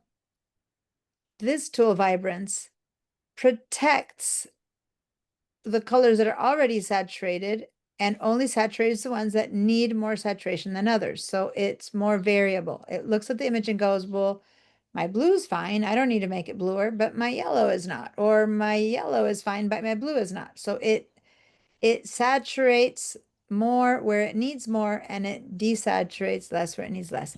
So now if I go all the way to the far right, I think it saturated the sky more than the saturation did, but I think this didn't go pure orange as this did. That said, depending on your image, you might want more of one or of the other. But if you go all the way to the left on vibrance, usually it doesn't go all the way to black and white. It leaves some color, but this is a very uncolorful photo. So you're basically getting almost black and white. But it's not as completely neutral as this black and white is, which is truly neutral. My black and white, my vibrance still has a little bit of yellow tones to it here, which is hard to tell right now, but trust me, when we get to a more colorful photo, you'll see that. Anyway, so now you can decide, well, I'm going to saturate everything a little bit, and then I'm going to do more vibrance there, or no, I don't want to saturate because that shouldn't be so yellow. Maybe I'll just do vibrance, but I'll desaturate so that I get more blue which is what I was getting with vibrance, but I'll get this to remain more neutral. And right now, personally, in my memory of the place, this is a bit more logical. I'm desaturating every a little bit because this was a bit too yellow in comparison to what I remember of it. But this is darkening. See my blue? It wasn't that crazy blue. It wasn't like cartoon blue, but it was a nice blue sky. So I'm going to darken it a bit so that I get blue, but less yellow on the wall. So that's a choice I'm making. Doesn't mean that it's the right choice. It's a choice I'm making. Of course, I went back to as shot. So maybe had I had a different choice over here, I might have made a different choice over there too. All right. So now, if everything that I just did, I go back to default, and I'm just going to go back to default. The auto had moved the light and these choices. And now I can just turn this on and off to see the before and after the auto, before and after see the light. And now I can go, well, I still want to desaturate more. I still want to saturate more. I still would prefer it to be a bit more of that. I still want it to have the highlights brighter, the highlights darker. I like more texture there myself. So I'm going to actually go the highlights quite a bit darker because I like that texture. I don't want a big muddy area there. But then I want to, you know, make my shadows a little bit lighter because I don't want the whole image to look so dark. So anyway, now I'm making my own choices. I'm going to increase the contrast as long as I don't get clipped highlights and clipped blacks, which looks like I'm getting a little bit of clipping in there. I'm going to back off on the blacks a tiny bit. Then that is the final choice for the general light and color settings for this image. And then I can go to my before and after. And oh, I had my old before there, which doesn't really count because that's my before of in between. So instead I'm going to go to my default. That's my before. This is my after. That's my before. This is my after. And I kind of like it much better now. Okay, so you can go there and see what you like. The reason these eyeballs don't work anymore is because you have to turn them on and off or on and off, and you're seeing the effect separately. So once you have more than one section, if you want to see all the before and after, you have to go there and there, there and there. All right. If you've all managed to get a setting that you like at this point for this image, and you don't have any clipped highlights or clipped blacks, and you move the color and the whatever, if it's very different than what you chose the first time right here, then, oh, look at that. Can you say Dracula? See, this is what I mean. You can do whatever you want with this stuff. You can turn this into something really intense. And he went beyond, okay? He didn't just use light and color. He used other stuff. But yeah, what's to say this is right or wrong? Was it what I saw when I took the picture? No. But is this still a correct interpretation of that photo? Yeah, it's art. You can do whatever you want. Okay. So now, That's what's so very cool about photos. yeah, you can do, and the more, if it is a raw image, you can do more of this than you could if it was JPEG. That's an example of what difference would a raw or a JPEG give. You gives you more lenience, because if this was a JPEG, I might have just lost that area. It might just have been all white and I could never bring it back. But because it was raw, I was able to bring back detail into it, and now we can play around and get other stuff going. Okay.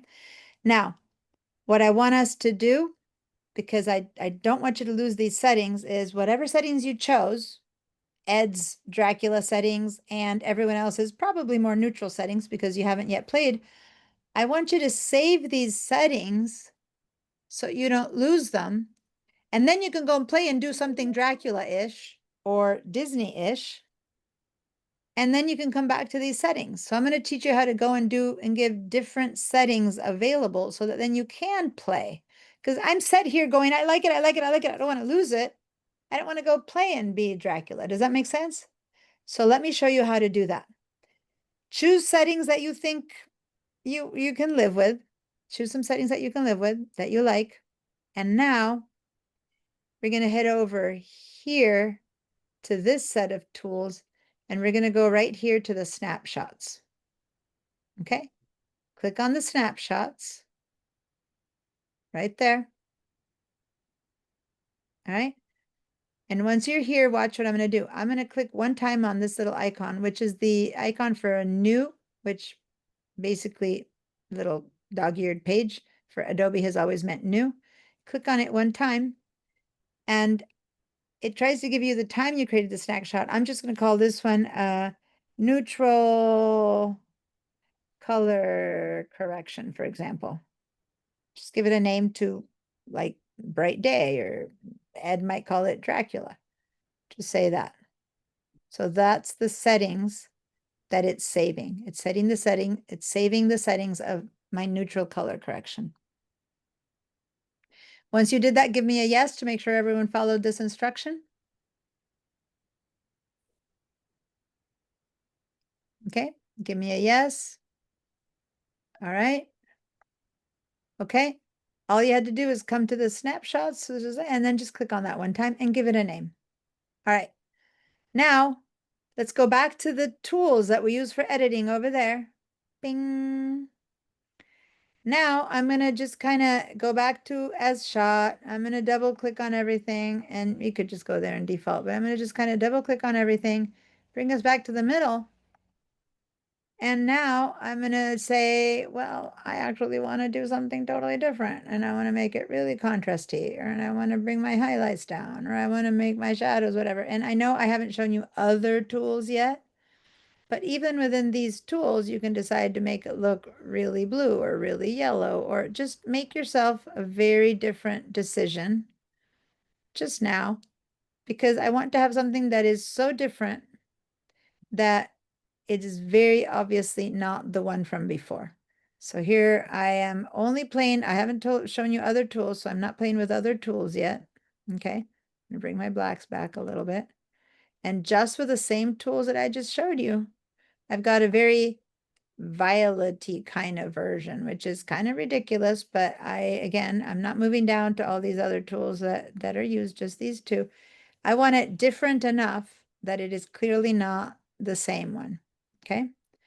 So I did stuff to it, mainly the color here really made a big difference, okay? There, I'm gonna make it bright pink and purple. Now, I'm gonna go back to my snapshots. So everyone just make it obviously different. I don't care if it's cool or not, or dark or white. Make something really intense. Let's go by to the snapshots. Now let me make a new snapshot. I'm going to call this one pink and purple version. And say okay. And now I can go, which one do I like better? That one or this one? That one or this one? I can hover over it. That one or this one?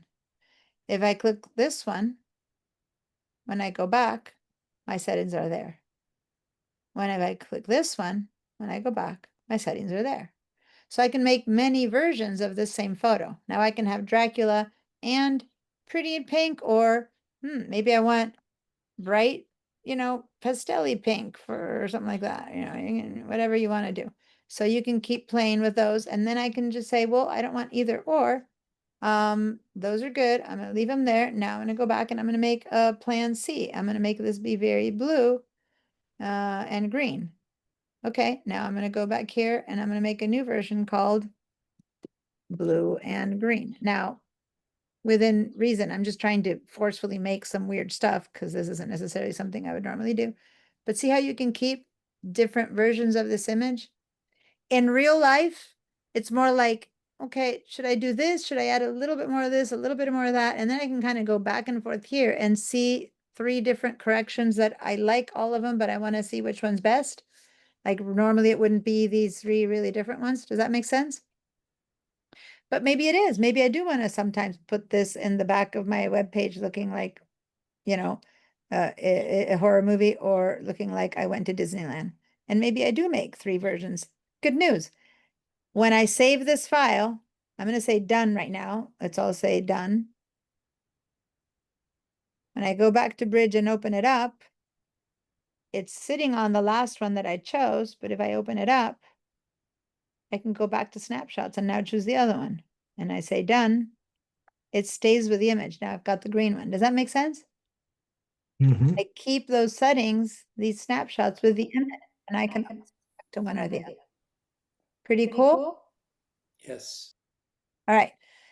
I know that I kind of zoomed back over that a little bit, but now what I would like is for you to do a screenshot of your obviously completely different version. And I want you to do that with your snapshots open over here so that we get a little screenshot of the snapshots tool. Okay. And then we're gonna post one of those, and then we're gonna take our break. So I'm gonna go ahead and choose this one, and this is I used the snapshots tool to create 3 different versions of my castle. Okay.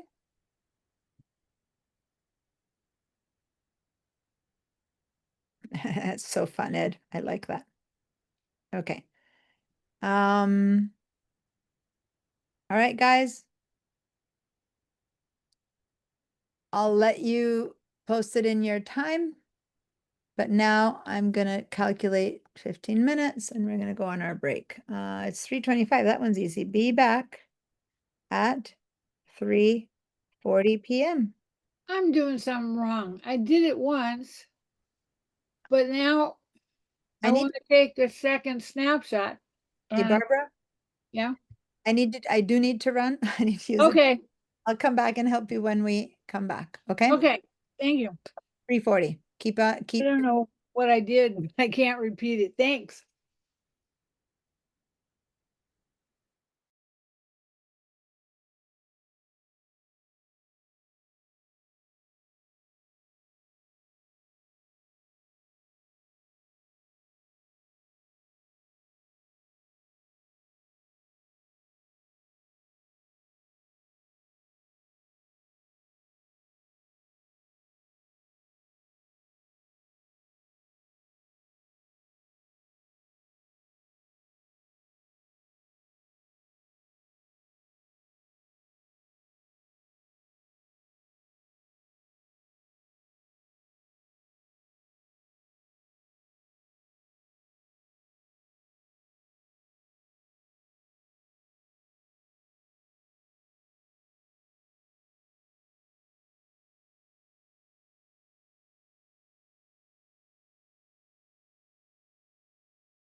All right, we're back.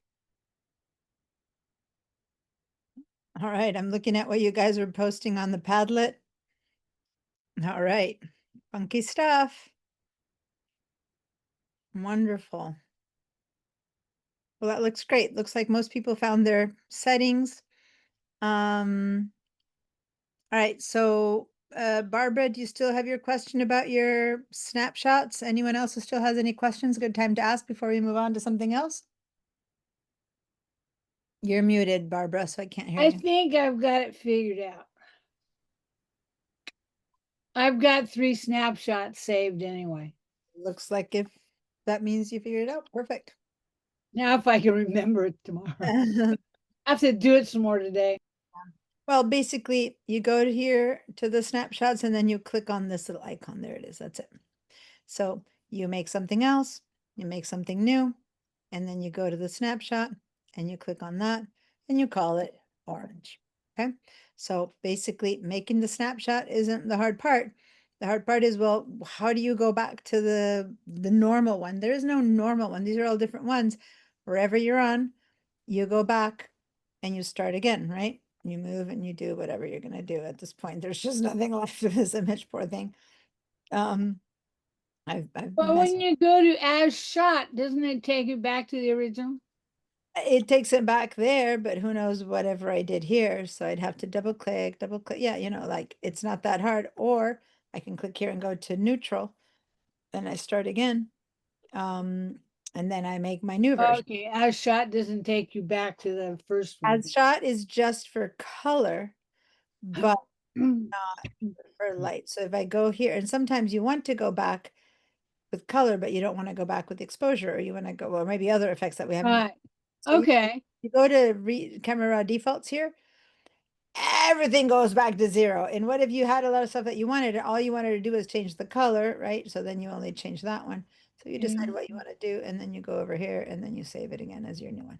As I said, the way I use Oh, I didn't know that was camera fault deep. yeah, so the only thing, the way I use this in my real life is I don't make these kind of drastic changes between mine. As I said, I might have a color correction, and then I might tie 2 or 3 different versions of it while I'm trying to decide which one I like more. Maybe I'll run a couple of prints and I'll decide, this one printed better. You know what I mean? So Yes. maybe it's not so drastic, but why not have it be this drastic and have some fun with it, right? I mean, after all, you can. Okay. Cool. So I am going to go back. Let's everyone leave whatever version we've been doing. Remember, you can Diana, get it. Yeah. I have a question. Is there a suggested workflow or sequence when you're going through the light and color? Yeah, pretty much. modules? You start from the top to bottom and keep going Okay, down, and you I got know you. that you want to open this just to fix the obstacle, open that just to fix the obstacle. But at the beginning, top to bottom makes quite a bit of sense. And then for those 3, you know, for the beginning part, for those 2, but it's just that here you have really, it's 2 different things. One is the camera, the balance, and one is you intensifying the colors. So it's a bit like before they used to be in separate places. Now they're all together, which makes sense because it's all about color. But then you start moving on to effects, and this, once you do light, color, and effects, you might discover that by moving your effects, you might need to go back up here and change your contrast. Okay, Because so- you did too much effects down there. These effects increase the contrast. So what if I go down and I reduce it there? You know, so they all, and then you kind of close them up a little bit, and then you move on to curves, and you discover, well, curves is a bit of an all-in-one. Maybe you can do with curves some of the similar things that you did here in light, but until you go get with curves, this is a much more no-brainer kind of thing, versus with the curves, you need to know how to use them well to be able to get similar effects, but you don't want to do them without knowing what you're doing and then get a worse effect, right? So curves has been part of the Photoshop since like day 1 of Photoshop eons ago. I don't know if day 1, but yeah, I think it came with day 1. And see what I'm doing things that is also making it darker or lighter or whatever it is that I'm doing, highlights, and see how I have also highlights, shadows, lights. I can also do that here. So all of the stuff that I do here might replace quite a bit of the stuff that you do in there, or you can just do one or the other, or you can do both. Use that one and then go over here to just adjust one tiny thing and not adjust the other. So they don't need to cancel each other out, but they also don't need to, let me just bring it all to the center now, but they also don't need to,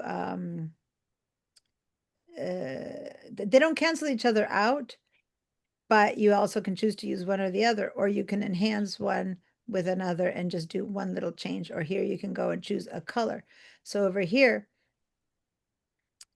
all these are moving at the same time. What if I only wanted to affect the blues of the image? So I can go to my blues only and then make my blues only go darker or lighter or something like that. Now, when I said blues only, you might have thought only the sky was going to change and you discovered, oh, you mean there's also blues on the castle? Yeah, so it's a bit harder to decide where the things are changing. So this takes a bit more learning to do if you want, but other than that, you can do that to the individual tones. So you can end up with everything I did before, you can do here. But I used all those other settings to do. See what I mean? Or you can just use it to just get yourself a regular basic setting. So I'm going to try to undo everything I just did by dragging everything back down to the middle. Something might There you go. And I'm back to not having any of these matter right now because I just made them all neutral again. Okay. And you know you made them all neutral when you have no eyeball there. Okay. That means you're not, so right now I'm at neutral with everything. Neutral meaning as shot. I'm at as shot with light, color, and effects because I have no eyeballs there. And that's because I went and made everything raw and then I played around with that one and I emptied it out. But if I go back to my snapshots, I can still go to all my different versions. Okay. So now that I'm back at neutral, so everyone come back and click on click on this little guide to go back to the raw, no matter where you were at. And I'm going to show you a little bit what the effects does. I've really gotten a lot out of this class today. Oh, I'm so glad to hear that. So am I. So now we're in the effects section. The effects, texture, clarity, and dehaze are just what they are, a slider. But vignette and grain have another little triangle right there, which means there's more choices. So you can either use it as is, or you can click on this guy and there's more choices within that. Okay, so this little triangle means there's more options in there. But these are just a slider, and then this slider has more choices. Does that make sense? So now we're going to go through these to see what they do. Again, some photos do better than others for some examples. This one isn't a very colorful photo, so you didn't see that much effect of color. But later when you open up a different image and play around with color, you might see more. Anyway, let's zoom in a little bit. So we have some more texture. Why am I doing that? Because light, it was fine to see it from afar. We're kind of seeing the whole aspect, color, the whole aspect and the stuff like that. But when you start going into effects, it's important to see the image at 100%. Now, 100%, I haven't talked too much about it to you guys, but 100% is a pretty magical place for photography, for Photoshop. It's the place where your computer, whatever resolution you have it set at, matches the best. And so when I go to my 100%, I'm seeing this much. You guys might see less or more than I am seeing, depending on the settings of your computer when you go to 100%. And this is how I went to 100%. I clicked on this little button, fit my screen, fits the entire thing. When I clicked on this little plus sign, it took me to 100%, but it could also have taken me like to, I don't know, 50% or some other place that I go back and forth from, right? Back and forth. So if I wanted to go to 100%, I need to choose 100 right there. And now I go from fitting to my screen to 100%, fit to 100%. Now, 100% shows me this photo to the best of its ability, matching pixel to the display the resolution that my display is set to show at. So if you want to see the quality of the photo, this is the best place to look at it, to explore it and to see, well, are these little tiles sharp or are they fuzzy? Are those little tiles sharp or are they fuzzy? Is this point? So if you're looking for sharpness, I'm looking at every one of these little, you know, those things where the little birds sit on and they get kind of hurt so they don't sit there. I can kind of see them pretty well, but they're not distinct like an eyelash. So it's pretty sharp, but it's not like, oh, tremendously sharp. But I would say I would call this a very sharp photo. I can even touch the texture of the rock over there.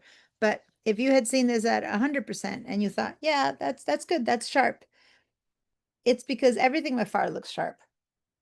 Say that I was at uh at a party, people come in through the front door, but you know, I'm far away from the door. And I look at my all these kids coming into one of my friends' parties and I go, oh, everyone's looking great. And as they approach, these are all teenagers. As they approach to me, I start noticing, oh, that guy has a zit. And as they come in closer, oh, that guy has 10 zits. Granted, they're teenagers. I wouldn't have seen that when they were out there at 100, far away by the door. I needed them to approach me, right?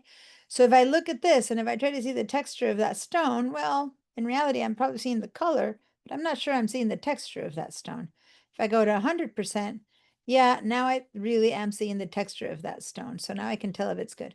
Now, if I keep going up past 100%, if you are on a Apple monitor that's a Retina screen, 200% is actually still good to look at it. And so this is an Apple Retina monitor, and I'm looking at it and I'm like, yeah, this is actually much, I can still see things well without too much pixelation.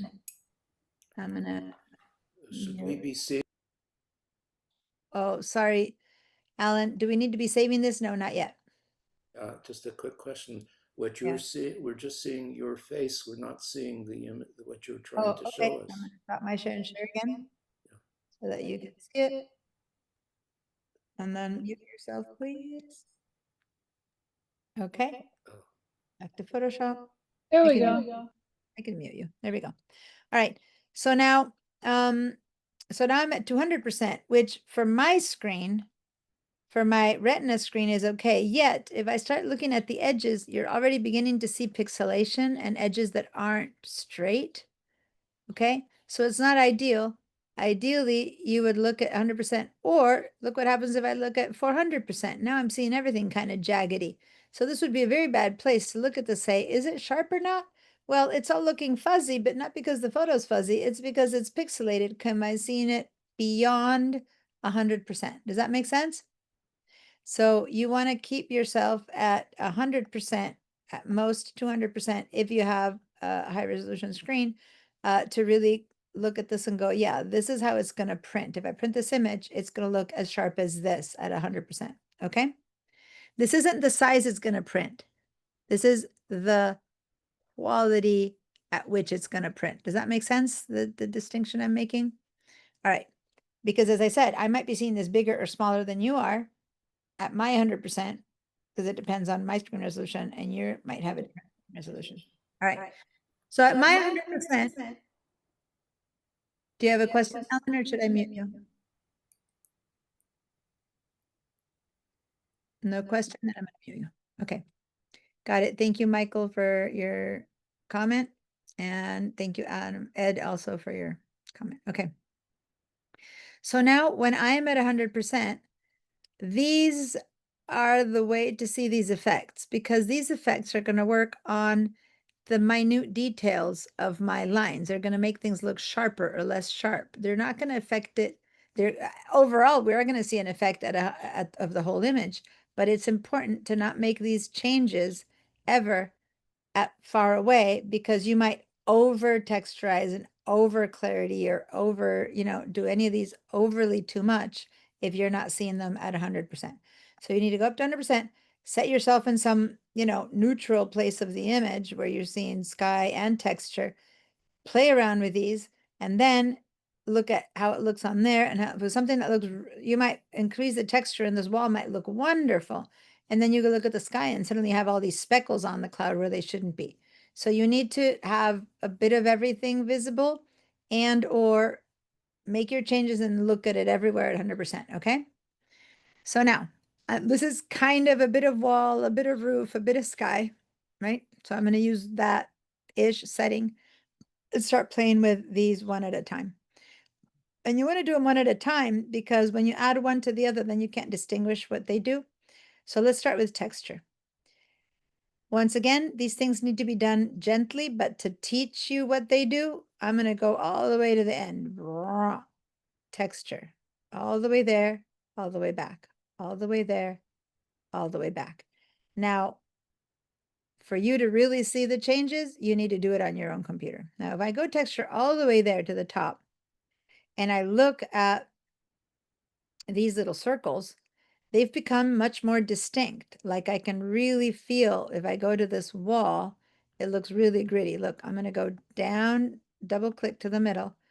And this wall, which had a bit of stone texture, when I go all the way to the top, I can almost scratch my fingers on it now, my fingernails on it now. See what I mean? On the other hand, so that's the good news. On the other hand, if we go left, everything looks like this foggy, plasticky, like I've got some weird film in front of it, right? And then I double click and I see the texture again. So sometimes you want one, sometimes you want the other. Sometimes when you're retouching someone's skin, you might want to bring down the texture a little bit so you don't see all of the speckles on someone's skin, versus on the other hand, you might want something to look like sand instead of like a white blob on the beach. You want to give it texture so that you see the grains of sand. So it depends on the photo. It's not right or wrong. Some things need more or less. Now, say that I really liked a lot of texture because I like what happened here. It's like, ooh, that looks really great. Now I need to go look at my sky. And so I'm going to look at my sky and I'm going to bring the texture down to the middle. And now I'm going to texturize the sky and go, does this look good or is this weird? Is this look really fake? Does sky ever look like that or not? And I double click and I go to the middle. And then I go, well, maybe more texture is fine, but maybe not that much, right? So you have to find the right balance of what gives you texture that you like, but doesn't look weird, because in that image and the sky light that I have, okay, here's what I mean. Yes, sky can look really intense sometimes. And sometimes when you're about to be in the middle of a storm, you might discover that sky looks really strange. But then the lighting falling on the castle might be different than this gentle light that's falling on it now. Does that make sense what I mean? So maybe that's too much texture on a sky when there's no storm coming, or maybe it's right because it was a bit untexturized. So again, you make those decisions, but to make those decisions, you need to know what you're doing, right? And so at this distance, I double click and I go high. Yeah, something seems to have happened, but it's not so much. But if I go to 100%, then I can really have a better feeling for what's truly happening. And one thing that's happening is that even though I didn't change my light, all I did was move the texture. Well, the texture increases contrast, but this time between the light and dark features itself. So suddenly, look what's happened. I've got some little red dots here that weren't there before.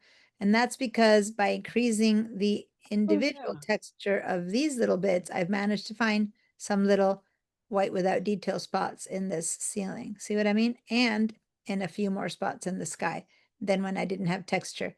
So when I didn't have the texture added, that's how big my white area appeared. But when I add texture, more of it gets white without detail, because that's what texture does. It increases contrast, but instead of globally like this one, it increases contrast between pixels, a lighter pixel and a darker pixel. And so then you find other places to lighten and darken. So then when you do that, you find more little bits of white. Does that make sense? Yes. That might mean that you need to go back to here to the light, and you might need to decrease the contrast in that, or you might need to darken the highlights a bit to bring this down again. Right? So as I said, all of these, when you move one, others might need to move again. Okay. Now I had neutralized the others. I put the rest down as 0 so that all the effect we're seeing is just from texture. But if I had already increased the contrast here, and I had already increased the shadows here and done all that, something there, then on top of that, I add texture, then it might look like it's way too much. Does that make sense? So to learn to have the same effect, all of us, I've turned everything else off. But usually by the time you get to effects, you don't have these turned off. By the time you get to effects, you already have whatever you did before. Okay, so workflow that Michael asked, you've probably already corrected light and color before you get here. And maybe you don't need to put so much texture because just by increasing the contrast up there, you've already gotten some of that effect on it. Does that make sense? Yes. So don't just go straight to effects and then change the light because the effect will be different. All right. All right, let's neutralize texture again. And now let's go to clarity. And again, I'm going to just jump all the way to the end in clarity and back down to nothing. So double click, clarity, double click to the middle, no clarity. So this is even more of a fog effect. Now I'm going to back out a little bit so you can see more of the effect. So no clarity, it really looks like I'm looking through a very dirty glass or window, right? And a double click on it, like you huffed on a glass, you know, and you put your breath on it and then you look through it. And then when you go to the clarity up at the top, this is a little bit what Ed had in his photo, that he had a very contrasty photo. That's clarity gone to the very max. And clarity gone to the very max for a while, all magazine photos you would find had a lot of clarity.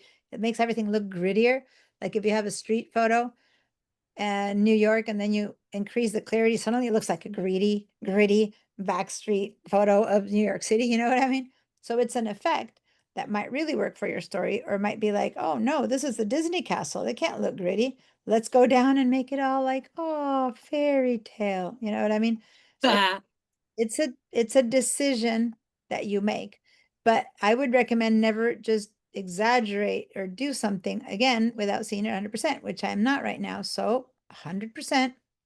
And now let's explore what's happening to the sky if I move clarity all the way to the top. Okay. So lots of internal contrast. Yeah. And then let's look what's happening to the roof and the wall when I move clarity to the top. Okay, and again, lots of contrast. So both texture and clarity increase contrast, but they affect groups of pixels for clarity and individual pictures for texture.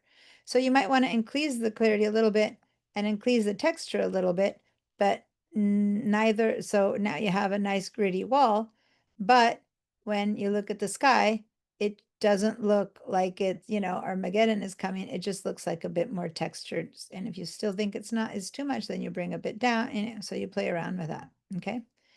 Let's double click on both to bring them back to middle. And now what's dehaze? Well, dehaze is actually a good one sometimes to look at it from afar. So I'm going to hit fit in window. Dehaze is really good for landscapes. You know how when you look at a landscape, many times the mountains in the background are kind of blue. In fact, if I look at Moni's little picture of herself right now, she has a village and a mountains, and back there, there's some blue mountains in the background. If she were to dehaze that photo, you'd probably begin to see the mountains a bit more distinct from each other instead of one little blue thing in the middle. So it's that haze that you see in the horizon. That's the intent of the dehaze. So if I now grab dehaze and bring it all to the middle, sorry, to the top. In this photo, it looks horrible. But again, look how it changed the contrast, because everything that was dark got so dark that it clipped, and now I have my warnings. See that? So again, it's a contrast issue. But it also changed color, because my blue that was a lightish blue now is this intense, deep aquamarine blue. I'm going to double click. We rarely move the dehaze to the top, just move it a little bit. And it's giving me basically a little bit of what I did in the light. It's giving me some more contrast. It's darkening this, and it's giving me more color. So if I dehaze, I might need it now. But if I've already worked on color saturation to give me a bluer sky, if I've already worked on light to give me more contrast, then maybe when I get to dehaze, any of it is too much. Again, does that make sense? You can overdo one or the other because many of these overlap in whatever effects they are creating. So as long as you do the two first to the best of your ability, and now what I'm going to do is I'm going to go to my snapshots and choose my neutral color correction. So that's where I left it thinking it was kind of neutralish. That was light and color. Now when I open texture and clarity and dehaze, maybe now I do want to add some with my corrections already done. So everyone chose one that first that you guys kind of liked. Go to that one now in your snapshots. And now let's see what happens if I add a little bit of texture, maybe a little bit of clarity, maybe dehaze or not. Oh, I forgot, dehazed all the way to the bottom makes everything really foggy. So it's like step 1, 2, and 3 of similar effects. Maybe I'll dehaze a little bit, and that I kind of like what the dehaze did to the sky there. It brought it a little bit more into it. So maybe I can back off on the clarity. I still think I have a bit of a big white spot there. Maybe I'll go over here and bring down the highlights even more. I don't know. So now I'm looking at the before and after of my effects all together. And it looks like what I did is I made it have a lot more definition. Does that make sense? And I might like it or not like it. I might go, oh, that's not what I like for that photo. Oh, that looks so much better. Your choice if you like it or don't like it. But these are effects that if I turn this off, this is with the already corrected light and color one now. So now I'm not back at neutral, but now I'm adding these effects to it, and I can make it much more gritty, much less gritty, a little bit gritty, much more texture, much less texture. In general, I like texture.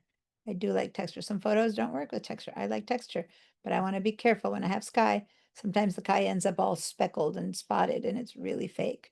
This time it's not going too speckled, so I like that. And I like the texture. Maybe not too much dehaze, maybe a little bit. When I dehaze, see how my yellow is darkening a bit? Maybe I need to go over to the light and I need to bring up my exposure a teensy bit on the shadows because the dehaze darkened it a little bit too much. So I'm gonna like lighten my shadows because I like the effect of the dehaze, but I didn't want to go darker. Anyway, I'm just talking to myself as in go back and forth, go back and forth. Okay? Should you be at 100% when you do this? For just seeing the general effects, you can be there, and then you can be at 100 at whatever fit in screen, and then go to 100% and explore. And one thing that's happening now that I don't like, that I wouldn't have seen before, okay? And if I look at my edges, and this is very important, I'm seeing it right here. You might not have done that, but when I did my dehaze, see how around the edge I have like a little white halo? And I'm going to go even bigger so you can see what I mean. I'm going to go 300%, which is a lot. Are you beginning to see that white line around my edge right there? That's a halo. A halo is death for a photo as far as I'm concerned. There's a little halo everywhere. You see that? Little white halo line? That is the clearest indication that you've been manipulating a photo. Photos, real photos don't have halos. If I turn this off and on, if I work over here and turn these off and on, there's a little bit of a white line just defining the edge. That's just normal to the photo.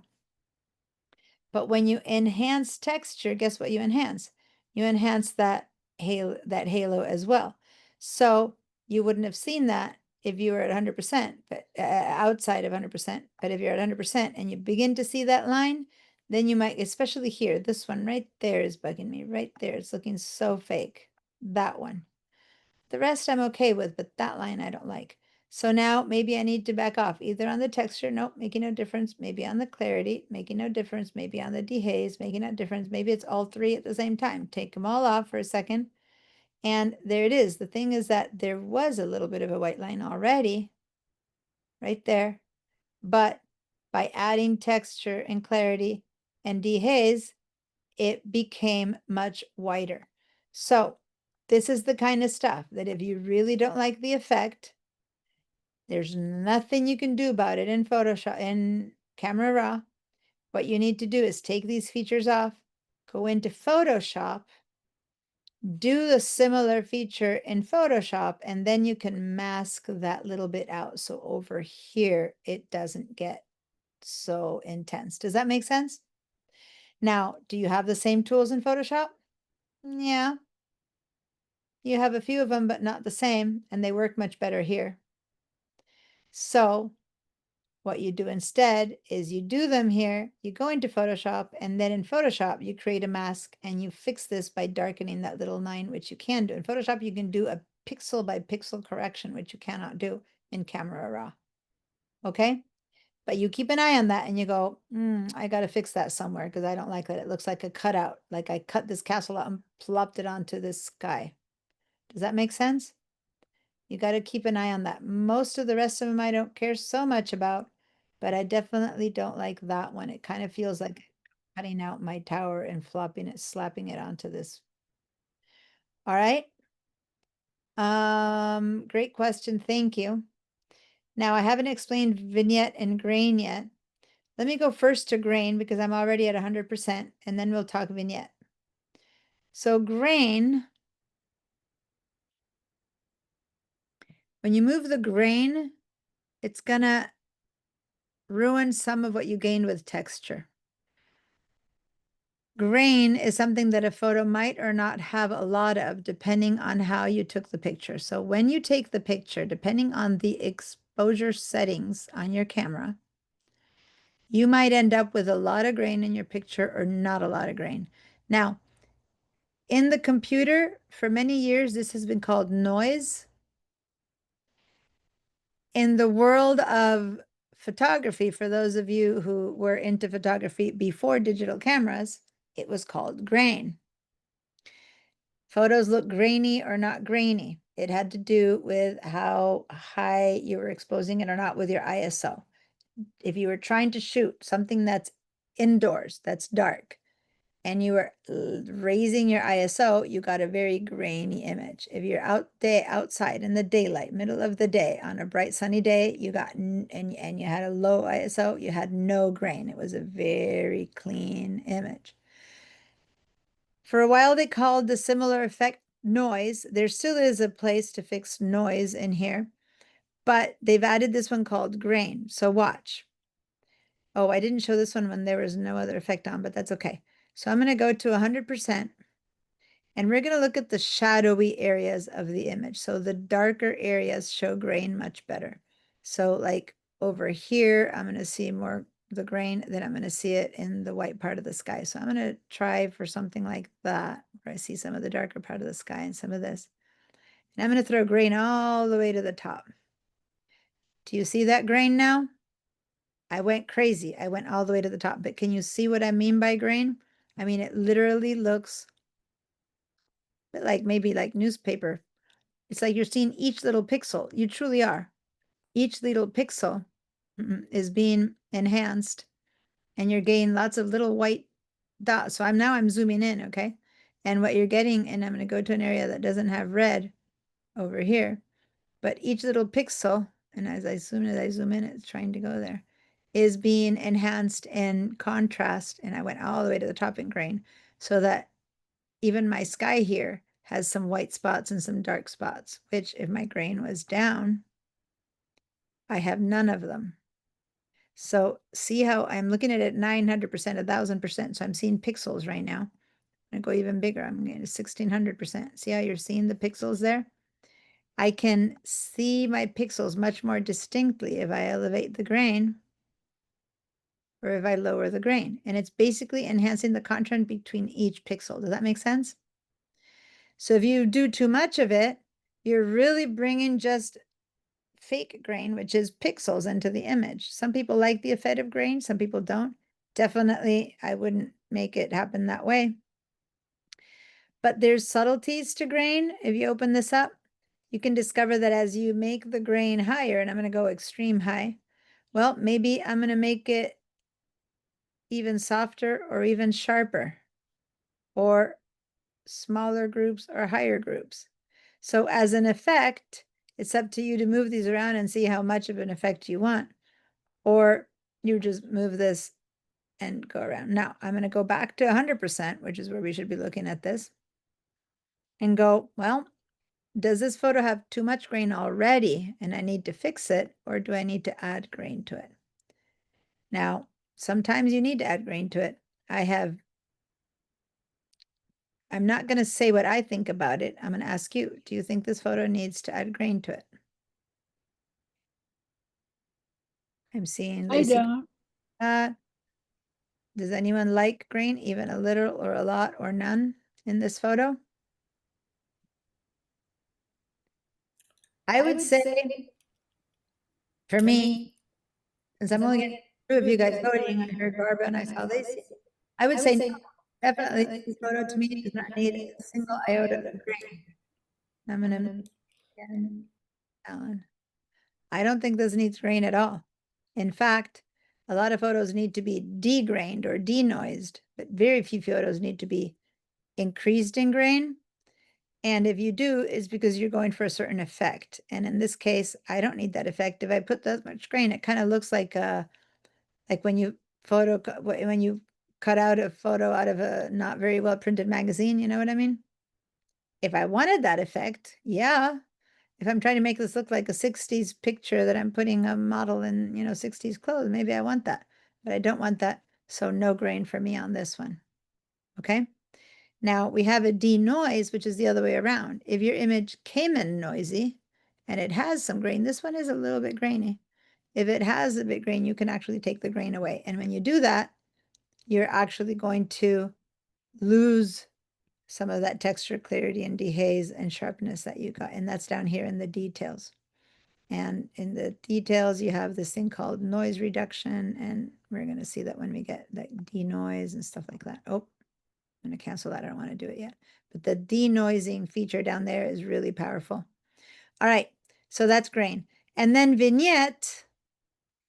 Vignette sometimes is really good. And for vignette, you do need to see it fitting in screen, because the vignette, if you're looking at it inside of 100%, you won't see it, because the vignette, as you might have remembered from old-fashioned photos, it adds an edge to your image of white or black. Now I'm going really intense here right now for you to see it, but basically you might want to, sometimes your eyes, the photo isn't well taken and it's a flat sky and you want to bring people's eyes in a little bit. Well, if you give it a little bit of a vignette towards the left, which is you darken it, then people's eyes move in towards the light, right? So this is a bit darker, that's a bit darker, that's a bit darker, that's a bit darker.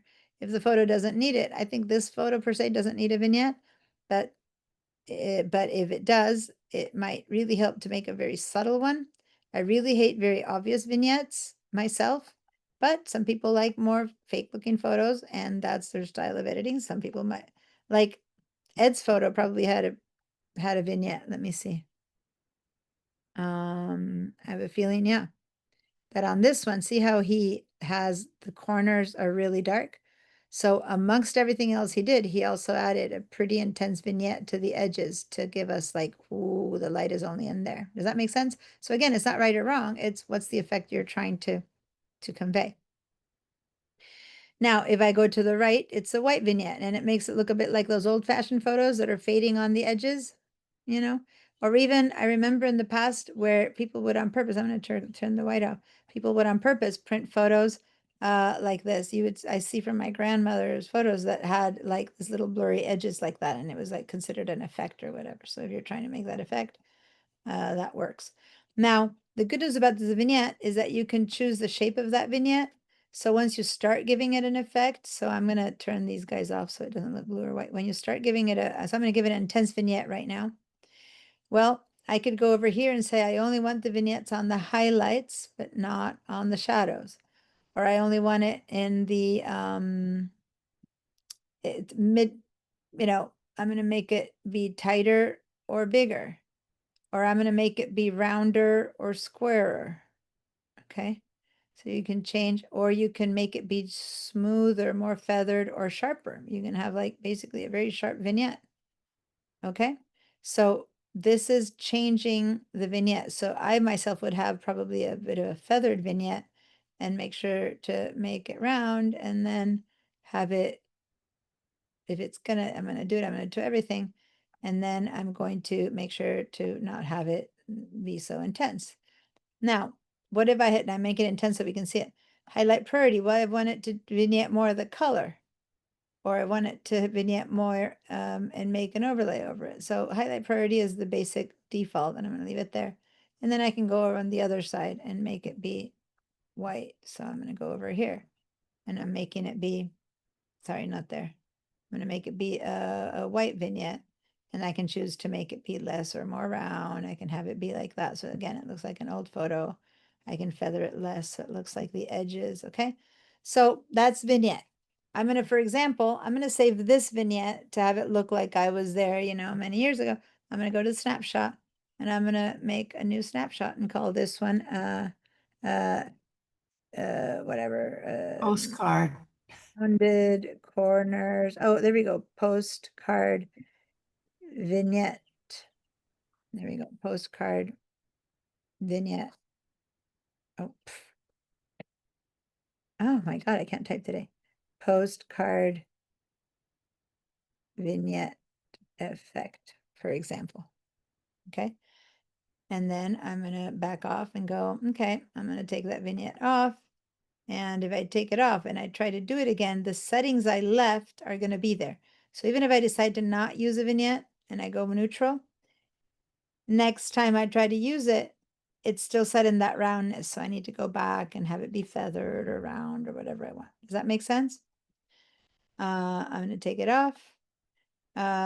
If I were to do any vignette to this, I might just add a teensy bit of darkness, but I really don't think this photo needs it. So some photos really get helped with vignette. I don't think this one needs it. So I'm going to just take it off.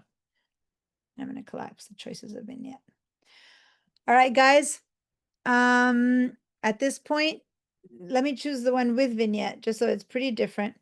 At this point, you all probably have quite a few different things on your photo than you had when you started.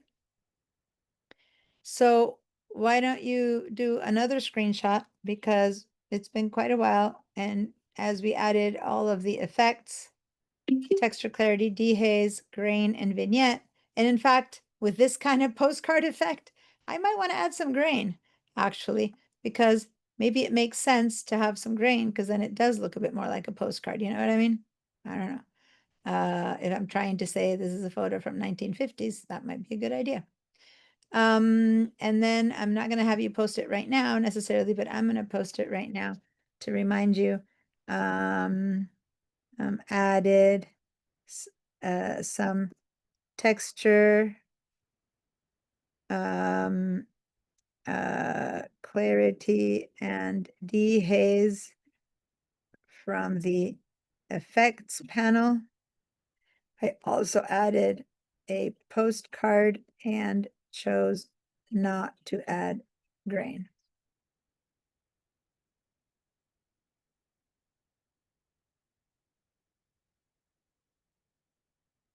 Okay, and then I'm going to publish that one. And there you go. Okay, and look at that. Peggy has an extreme effects, unrealistic changes using clarity to haze and days and camera raw. There you go.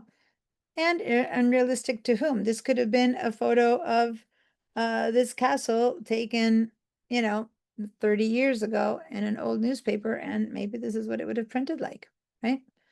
But yeah, it's probably not realistic to what I saw when I took the picture, but it's a perfectly good interpretation of it, as much as this was, or as much as that was, or as much as that was. Got it? Okay. Please post some more of your effects. I'm going to maybe I'll leave this effect on right now. I can easily come back and turn off the vignette effect. So now if I go to my before and after, this is when I opened it, this is after. Okay. If you're liking what you have, or if you're not liking what you have, this is all completely interchangeable. It's all completely non-destructive, non-destructive, I guess. Yes. Colette? Hi. I wonder if I have the right settings, because in your window down at the bottom right, you have cancel, done, and open listed, and I only have cancel and okay. So Yeah. right down there. It's okay. What you did is that when I was showing you how to open and close it, I did some demos. You probably opened it in Photoshop as an object, which is one thing that I was talking about doing at that moment. Yep. And when you did that, then you kept working in RAW inside of Photoshop. And so then you only have okay and done as your choices. But other than that, you're able to do the same thing we're doing, so it doesn't matter. Except I'm not able to save my postcards somehow. You are not able to save your postcards? My snapshots, I mean, my snapshots. Huh. They're not they're not saving. I can create a snapshot. But it doesn't say, oh, it's, you know what? Now I remember that. I think that's true. I think you're right. Okay. Let me say, everyone, let's say done to save all these settings that we've used for now. Let's say done, and it goes back into my bridge. All the settings that we've been doing will be attached to it. So see how I have my little postcard edges. Let me go ahead and I want to stop my share. And can you share your screen, Colette? I'm wondering, I think you might be right. Okay, hold on a second. I'm in small screen. Sorry. No, that's okay. Here. Here we go. No, I was able to do it in Photoshop, so it's interesting. Okay, go ahead and open. Okay, so I'm here. So to I open, want to open in Photoshop. this is in Photoshop already. If you want to open it in Camera Raw, Can I click it open? no, Oh no, I need to go up here to. no. Listen, stop guessing. You're inside of Photoshop. I just need to make you understand. You're inside of Photoshop, not in Camera Raw anymore. See that? Once the image is in Camera Raw, once it's in Photoshop, the only way to access Camera Raw, if it came from Camera Raw, is to double click this little tiny button that shows me it's an object and double click on that and it goes back into Camera Raw. So double click. Okay. There we go. And now let's go to your snapshots where you said that you weren't being saved. Okay. So this one I just saved, but the ones from previously Okay, well, must have come out the wrong. let's test. Let's make a new one. Go ahead and make a new one. Okay, so make a new one. Yeah, call it 1, for example, something very easy for us to from afar to see. Okay. Now go back to the old settings and change something pretty drastic. Color is the one that makes it really drastic. There you go. Now go back to snapshots. Your one is still there. Now go make another one. Call this one yellow or 2 or whatever. Okay. Now go back to basics and then come back and let's see if they're saving. Okay. Now go back and yeah, it looks like 1 is there. Oh, I must have closed. There.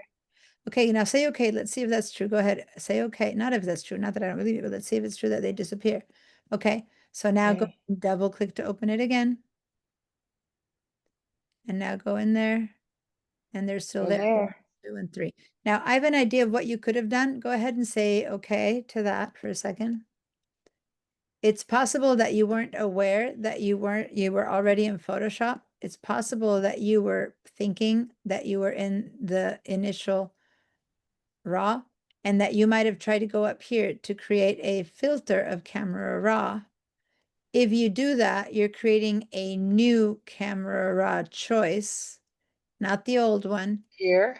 Yeah, if that's what you tried to do, right? That you tried, go ahead and click on it and I'm going to show you. Click on this. If that's what you tried to do, this is starting from 0. All your settings are at 0. If you go to snapshots here, there's no snapshots because you're doing this on top of something that are, see how the choice isn't even there? That's because you're doing it as a raw filter and not opening the original Camera Raw. Okay. Okay. Cancel that. And it's, see how your settings, you're glued into yellow. You can't go away from yellow. It's because you're using a new camera filter versus opening the old one that you came from and that you do it by opening up the Smart Object. Okay, so when you go to the Smart Object, now you go to your snapshots, you will have all your choices, okay? And it's a little bit technical to understand the difference, but it's one thing to be in the original Camera Raw and it's different to be inside of the Camera Raw filter, okay? So right now, we're still in the original Camera Raw, the one that we start from scratch. And now you can go and make it back to be 1 or the one that you had saved before you messed up with it. And choose the one that you prefer of these 3 to keep working with. Does that make sense? Mm-hmm. Now you go back to the basics tool and you keep going. All right. Got it. Thank you. You're welcome. Thanks for pointing that out because it gave me a chance to show it to people that it is different. I typed you a note. What's that? I typed you a note. Can you open all versions in Photoshop to compare? Oh, yeah, you can. Let me see. Let me share my screen. Oh. Ah, come on. Share my screens. Okay. So now, let me go back to Photoshop. Okay. So I'm gonna cancel out of this one. I'm not gonna save it. I'm gonna back to Bridge. So everyone said okay. So you're not in Camera Raw anymore, you're back in Bridge. If you didn't, if you're still here in Camera Raw, go ahead and say done. Say done. And then go back to Bridge and let's look and see. And yeah, the last setting that I chose, which was this postcard one, is the one that I am seeing. But I know, and you guys know, that I have like 4 other versions in there. So you guys might have 2, 4, 10. I don't know how many you did. I'll be good with that. Starting from this point, I'm going to explain. Yes, Barbara's question was really I'm good. there. Go ahead and continue with an answer to Barbara's question, because I showed you in Camera Raw how you can see 4 versions. Well, can I bring those 4 versions into Photoshop? Maybe I want to make one of those posters, you know, like Marilyn Monroe, green, yellow, blue, and red faces. What if I want to make this castle be blue, green, yellow, and postcard looking in one? Why not? Does that make sense? Yes, I want one of each of all these versions. Okay. If that's what, or maybe I just want to continue in one direction or another. Maybe I did make subtle changes and I know that I want to continue in those 2 versions, not in all 5. Anyway, so let me show you how to do that. You would have to open up your Castle DNG, double click. Now, from Bridge, where we have all the versions, depending on how many versions you have, now we're going to go ahead and say open, but I want to open it as a smart object so that I have the option to come in and change it again, maybe add more grain, less grain. So I'm going to open as object. Now this is Photoshop. It opened in the last setting. I got a message. Embedded profile mismatch. Just say okay to that. It doesn't matter for now. All right. Your computer profile is different than this one. Never mind. I can't even begin to explain profile right now. Okay. So, did everyone open one version into Photoshop? You're all Yeah. with me? Give me a yes. I want to make sure you're following me. This will be the last thing I want to show for now for a little bit. Can you say it again, to open in Photoshop? How do you do it to open in Photoshop? Say open as object. I mean, you could have just said open, but I'm opening objects so we can keep using this to change it. So I'm going to show it one more time. Go back to Bridge. Let's open it again, you guys. Double click from Bridge again. Double click. Now let's go choose another of your snapshots. I'm going to choose my pink and purple. Sharon, now I'm showing you how to do that again. How do you, Go to your snapshots. The one that I had chosen before was postcard vignette. Now I'm going to go to the pink and purple. So I'm choosing one that's very different. So I'm very clear that I will get a different one. Okay.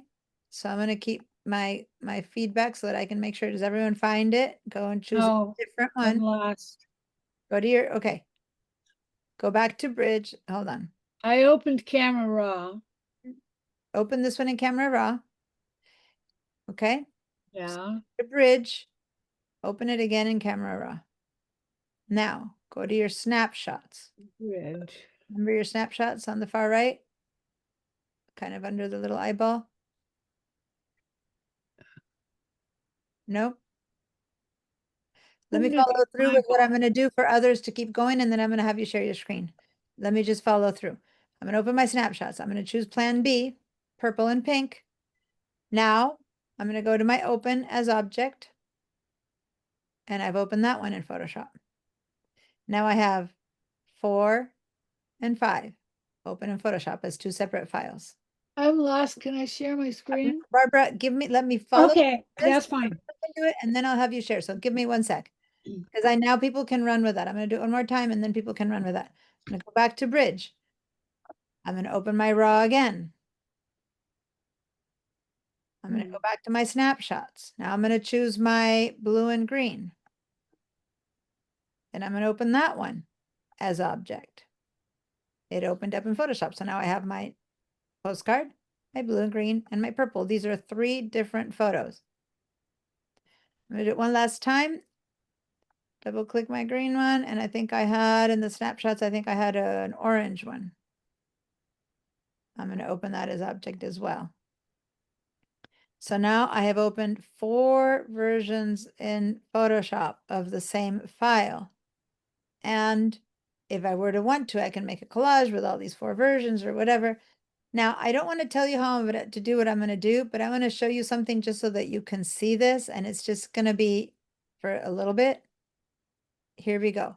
These are the 4 that I've opened. And don't ask me right now how I did that because I don't want to get into that. I want to go do this. But these are individual files, all from the different snapshots of the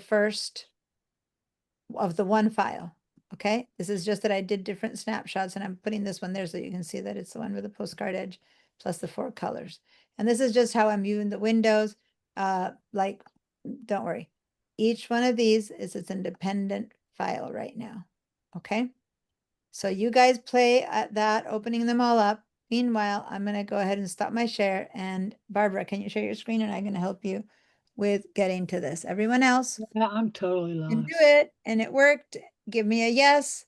If you weren't able to open individual ones, then give me a no and I'll help you get to that. Okay. All right. Give me a yes. The thumbs up is going to disappear, Lucy. So give me a yes, but yay for the thumbs up. Okay. So, Barbara, Yes. come back to your camera raw, which is this one. Oops. Okay. Go to your snapshots. Right here. Yep. Now go choose one that's very different. See, yours are pretty subtle. You didn't give me any like bright orange, bright green, but they are different enough. Okay. So choose a different one. Choose that one. Yeah. Choose that one. And now go in here and open it as object. Cool. Go ahead and say okay to that again. Just ignore. And now you have 2 open. You have the one and the second. Oh, okay. Okay, so go back, go show us the first one and the second one so we can see that it is different. There it is. And then here's your other one. 1, and that's 3. Okay. Okay. You need to click on it to see the third one. You're still seeing number 1. You need to click on the name to see the number 2. There we go. It's the yellowish one. Okay. Now, if you want to open the other one, go back to Bridge. Go back to Bridge, which you have behind Photoshop. Now double click on it again. Now go to your snapshots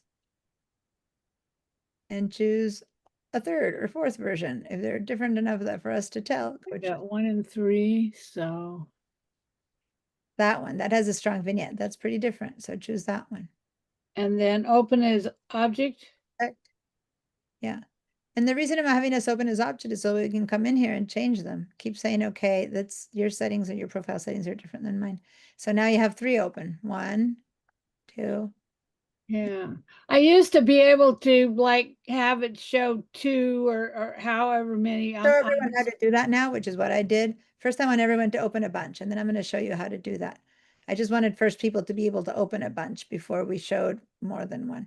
And I think Okay. you have a 4th version there. You might want to open your 4th version. Okay. Anyone else who needs to figure out how to do this thing of opening all the versions? That is what I wanted to Then I'll do. help you. Other than that, I'm seeing lots of yeses. Is that a yes from everyone? Sharon, how are you doing? Let me see. Colette, how are you doing? Okay. Got it. Remember say yes or no to my things with the check mark so that I don't have to call on you. All right. So let me share my screen one more time now. Open as object. There we go. Okay. Let me open my screen again. Let me go into Photoshop. So here I have If everyone said yes, you must have between 2 and 4 or more files open, right? Yes. Okay, let me show you how to see them all at once. Because you want to be able to see them. We're not putting them in the same file. I'm just going to show you how to see them all at once. If you want to put them in the same file, that's a whole different thing. That's making a layer out of each one, and we can work on that. But right now, we're just working on getting each one of these into to see them all at once. So I'm going to share my entire screen because I need to do that for Mac people to see my top. Here we go. Now, at the very top of my screen where it says Photoshop, I have a choice of window, arrange, That's where it is. I forgot. Okay. and the one that we have set right now, the default that we have is consolidate to all tabs, meaning each image, it's in its own tab. Okay, that's the default that we have now. But if you say arrange and you say tile all vertically, now you're going to see a little strip of each. There it is. I haven't used Photoshop in so long and I just forgot everything. Yeah, tile all horizontally. Now you're seeing a strip of it like that. If I say arrange and what I chose was 4 up because I have 4, then I was seeing 4. Does that make sense? Yes. You're right. I didn't make many changes. Yeah, your 4 are relatively similar. I purposely, for all of these examples, made some really ridiculously different ones. But normally you would have subtle changes, more like Barbara's. And then when you'd see them, you'd confirm and you go, you know what, I'm going to continue with this one. I'm going to continue with that one. And then you close the rest and you continue with the one that works. Does that make sense, you guys? Yes. This is not one file. This is just seeing all 4. Yes. Okay, great. Now keep playing with that. Arrange 3 stacked up or something. So one's big. So anyway, you can do whatever you want. But ultimately, when you're done, don't forget, let's go back to consolidate all tabs because that's where you want to be to work with each one individually. Otherwise, it's really hard to work with them when they're really tiny. Does that make sense? So now You want a screenshot? yeah, I was going to say thank you. Now let's go up to 4 up or whatever, how many you have, and let's do a screenshot. And I'm going to do a screenshot, hopefully with my arrange window open. And it's kind of hard, but if I do a command 3, then that gives me those guys so that you guys can see what I did. If I do a shift command 4, that kind of disappears. So now for this one, I did do a shift command 3. I got the entire screen. When I open this and I go, oh, look at Lacey. Nice. Lots of blue with a vignette. It takes show. Remember when Ed first shows this one, everyone went, ooh. Well, by the end of this class, some of you can get that ooh effect too, right? Because that's all he did. He did a bit more. He actually worked with some curves. He did some stuff, but basically he just did a lot of this stuff, exaggerated those things and went down to curves. And if he added something else back there, I'm not sure, but he'd added a lot of clarity down there. You can see that now. But at first, when you first saw that, you thought that's so different from an ours. And yet, look at what you guys are giving me. You're giving me that effect, okay? So let me go here and I'm gonna post.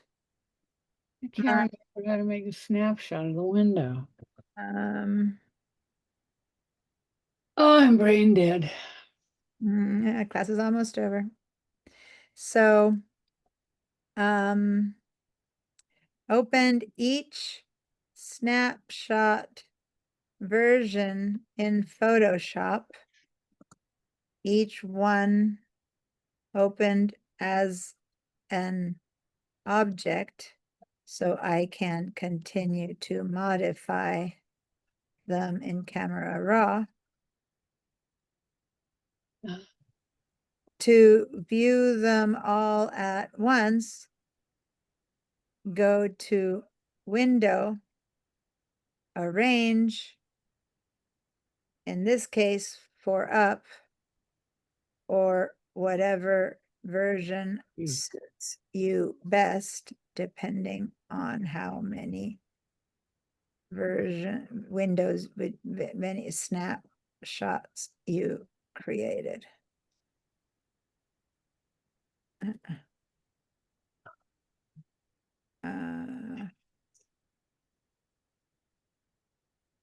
There we go.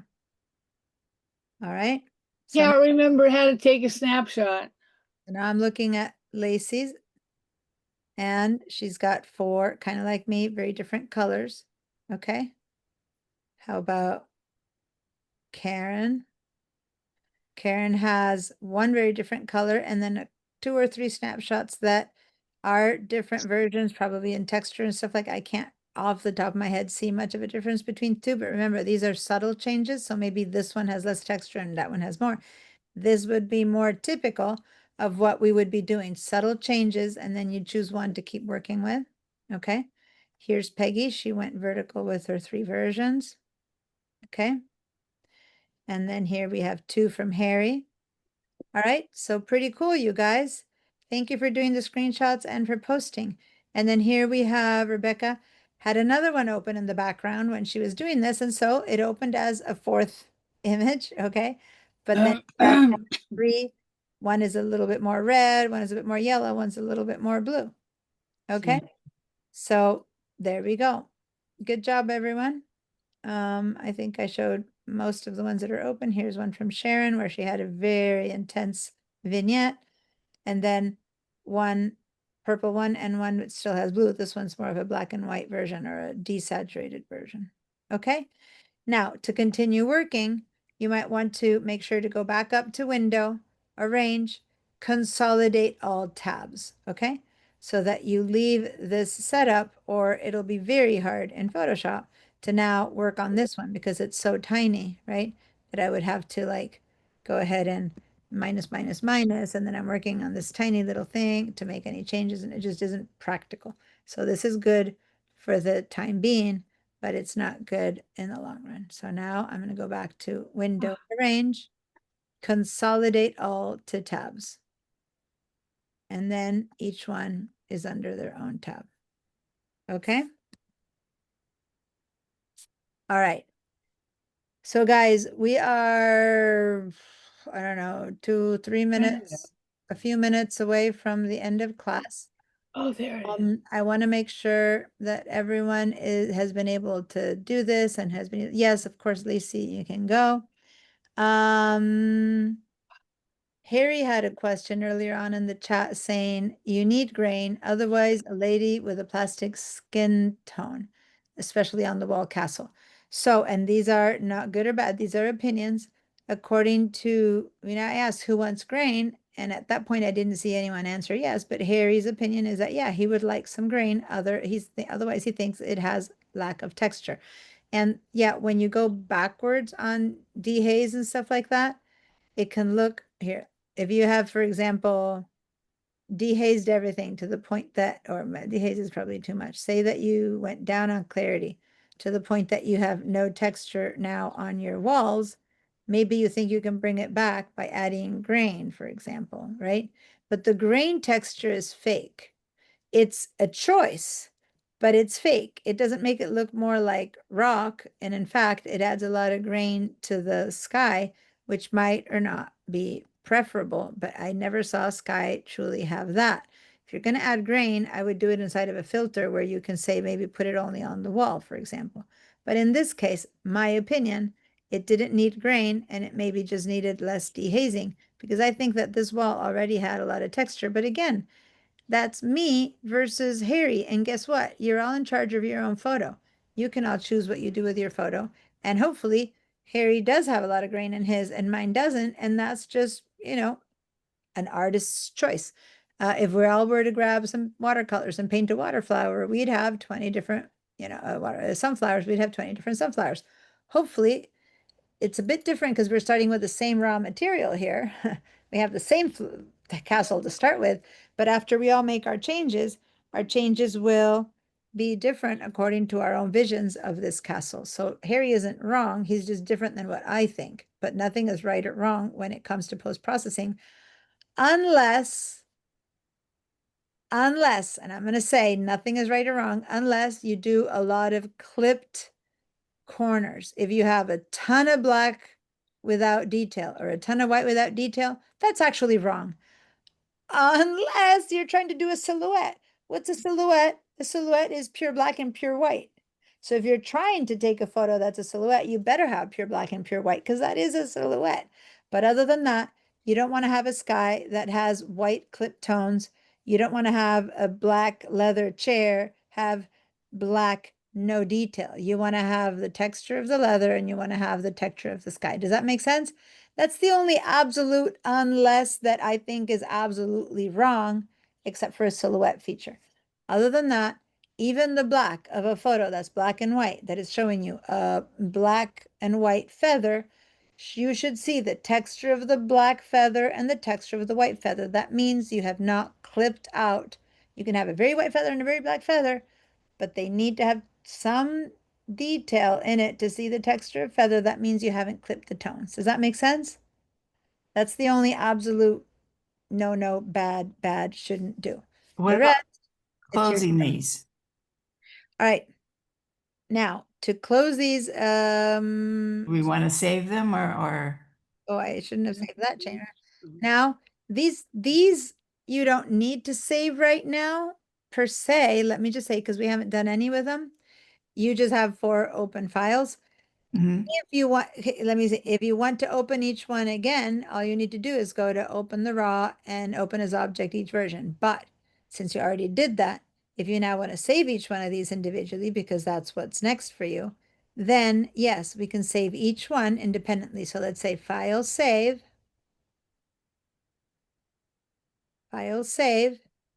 and let's save them as PSDs because this means we're going to keep working with them. And because that way the reason you want to keep it as a PSD is so that it keeps the raw option available. If it were to just flatten it or turn it into a JPEG, I would lose the smart object version of it.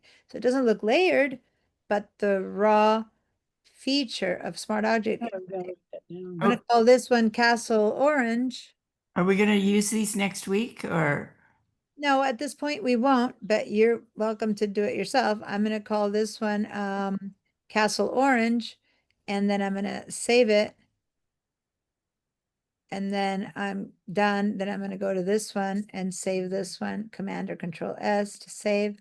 And I'm going to call this one Castle Postcard. And I'm going to save that. I'm going to go to this one. I'm going to save it. I'm going to call it Castle Green. I'm going to save. And then I'm going to, and you know what? I wouldn't mind if someone wants to play around and make a collage with this, actually. So when I say you're not going to use them, it would be great if you guys do something with this to make a fun photo out of it. And I'm going to give you 2 ideas I have immediately. So now I've made 4 photos of this. When I go to Bridge, I have my Castle DNG, which was left in version orange, but I know that if I open it, I have it in many versions. And then I have 4 individual PSDs, Photoshop documents, 1 in each one of the beginning settings. Does that make sense? Now, since this is the same photo and it would cut exactly correct, I wouldn't mind trying to recreate a photo where there's a slice of each color of this castle in one file that has the 4 different colors. Oh, yeah. That could be fun, or in foursomes, like the way I showed it, or in horizontal versions. That would be fun if someone wants to attempt that. Now, to attempt that, you need to have already had some practice with compositing and masking, which I have a feeling most here don't have yet. Now, some of you are more advanced in Photoshop. Give it a try. See what you can do. It would be really fun to see what you can do to put that in the Padlet for next class. And the rest of you guys who don't know yet much about compositing and layering and masking, then you can't do that. But my request is for homework for next week. I really, really, really want you to open up a file, any file of yours, ideally, not one of mine, because that way we can keep working on mine. But if all you have are my photos, then fine. Open up a photo that's not the castle and go through this process again. Edit it in RAW, make it as best as you can, make a snapshot, then go in and make a couple of ridiculous versions of it, see what ridiculous or different or better, or maybe ridiculous. I'm calling these colors ridiculous, but for a poster, this could be fun, right? Then basically replicate what we did, but do it with a photo of yours or two where you really need to give some oomph to some photo, that the tools that I've shown you might really be useful to make that photo better. Okay, so that's your homework. Now, for those of you who got here a little bit late, I'm going to be seeing you next Thursday, but I'm going to be in Argentina. You won't notice any difference other than seeing me bundled up because it's winter and it's cold. But for you guys, it'll still be a week to work with all these files and write down any questions so that we can start the day by you telling me, well, I tried this and I forgot how to do that and it didn't work and the snapshots didn't work and all that kind of stuff. Write them down. Otherwise, you will forget by next Thursday your blocks. Okay? All right. Bon Diane, voyage. one quick question. Everyone, except for Barbara, anyone who needs to ask a question, hold on. Thank you. How do you take a snapshot again? Hold on. Everyone, officially, this is the end of class. If you need to go, please go. If you want to stay to hear the answer to the questions, then please stay. Bye. Thank you. Have a good trip. Free to go. Thank you. I'll see you next week from a different continent. All right. Oh, So I have a wonderful trip, actually. Barbara, I'm going to show you again how to do a snapshot. So we open a file in RAW, and this is my RAW one. I changed something about it. So now I'm going to give this orange one a deep vignette, and I'm going to change its color. And Oh, I just wanted to know what buttons to push. Okay, hold on, but I need to Okay. make a different version. So I'm showing Okay. making a different version. I'm going to go ahead and I'm going to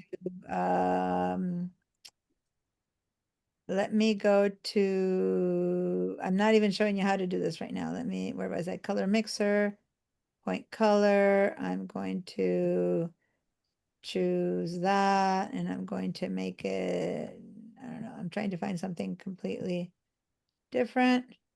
Okay. So now this is completely different than anything else that I have. I'm going to make it even a bit redder. Okay, because I didn't have red. Okay.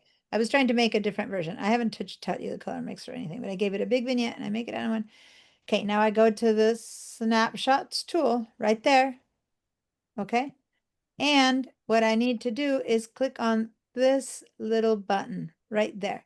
Snapshots tool. So the snapshots tool. Well, I'm not showing the snapshots tool, so. I opened it in Photoshop inside of a filter. I'll have you share your screen in a minute, but if that snapshots tool is there, you select it and then you go and you click a little plus sign. Now this one's gonna red with Right. the vignette. You're in Camera Raw. Oh, I must have opened it up in Photoshop. Yeah, you only see this in the snapshots tool is a Camera Raw tool. Okay. So how did I open it in Photoshop? Anyway, I've got four.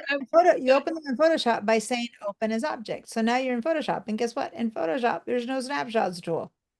Well, actually, in a way there is, but I'm not going to go there right now because. Well, then I don't know how to. So share your screen and let me see what's your issue. I think you're in Photoshop, and that's the only issue. Yeah, I am, and I don't remember going into Photoshop. Yeah, you went into Photoshop because you're the one who asked me, how do I open all four? And I showed you that from Camera Raw. We went with version and then we said open as object. That's how we got here. But these are not in Camera Raw anymore. They are in Photoshop. Right. Go to Bridge and I'll show you again how to do that. Go to Bridge. Oh, I'm sorry. No problem. I'm showing you. Open the original one, the original DMG, not your PSDs. Yeah, double click. It opens in there. And now you can find the snapshot tool right there. Okay, and I just covered it with my finger, but there. This one. Yeah. And now, if you had made any changes, you would create a new snapshot. Okay, but you haven't made any changes, so you don't need a new snapshot of this one. But that allows you to go. And what we did before, how you ended up in Photoshop is because you chose one of these. Okay, so go ahead and choose one. And then. So I go over here to snapshots, right? Yeah. you choose a snapshot that you already made. And then we went down and opened it in Photoshop as Optic, and that's how you ended up with it in Photoshop. Okay. So that's how I ended up with 4 of them. That's how you ended up with Form, because you have 4 versions. Now go and make one new version and go ahead and open a 5th one. Okay. Now this Open an object. yeah, but if you open this one, it'll be a repeat of one that you've already opened, just so you know. Not that you can't keep changing it, but you've already opened one of those. That's one of these. Okay, say okay. And now you have a 5th one open, and it's going to be similar to another one of the ones that you opened it already.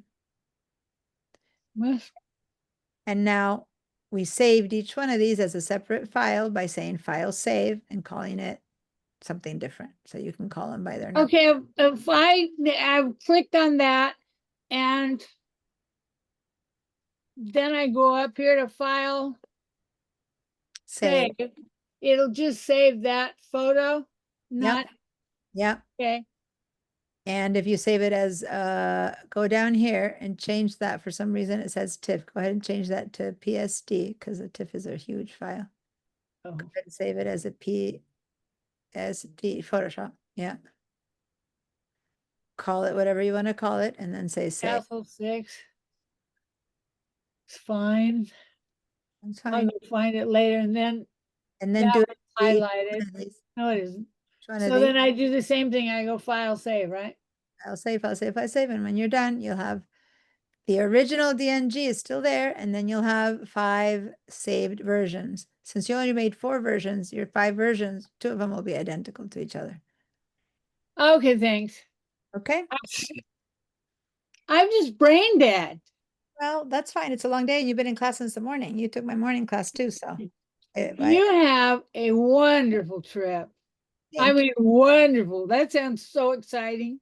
Well, I'm going to go hang out with my mom in her living room. So this part isn't like I'm going to travel in Argentina. I'm just Well, you're going home. still very exciting. You Yeah, I'm know. not trying to make it. I'm just saying this one isn't an adventure trip. This is a go At visit. least you have a mom. My mom's My gone. mom and my sister and my niece and not many of my friends. But yeah. Okay, guys. Thank you. Bye-bye.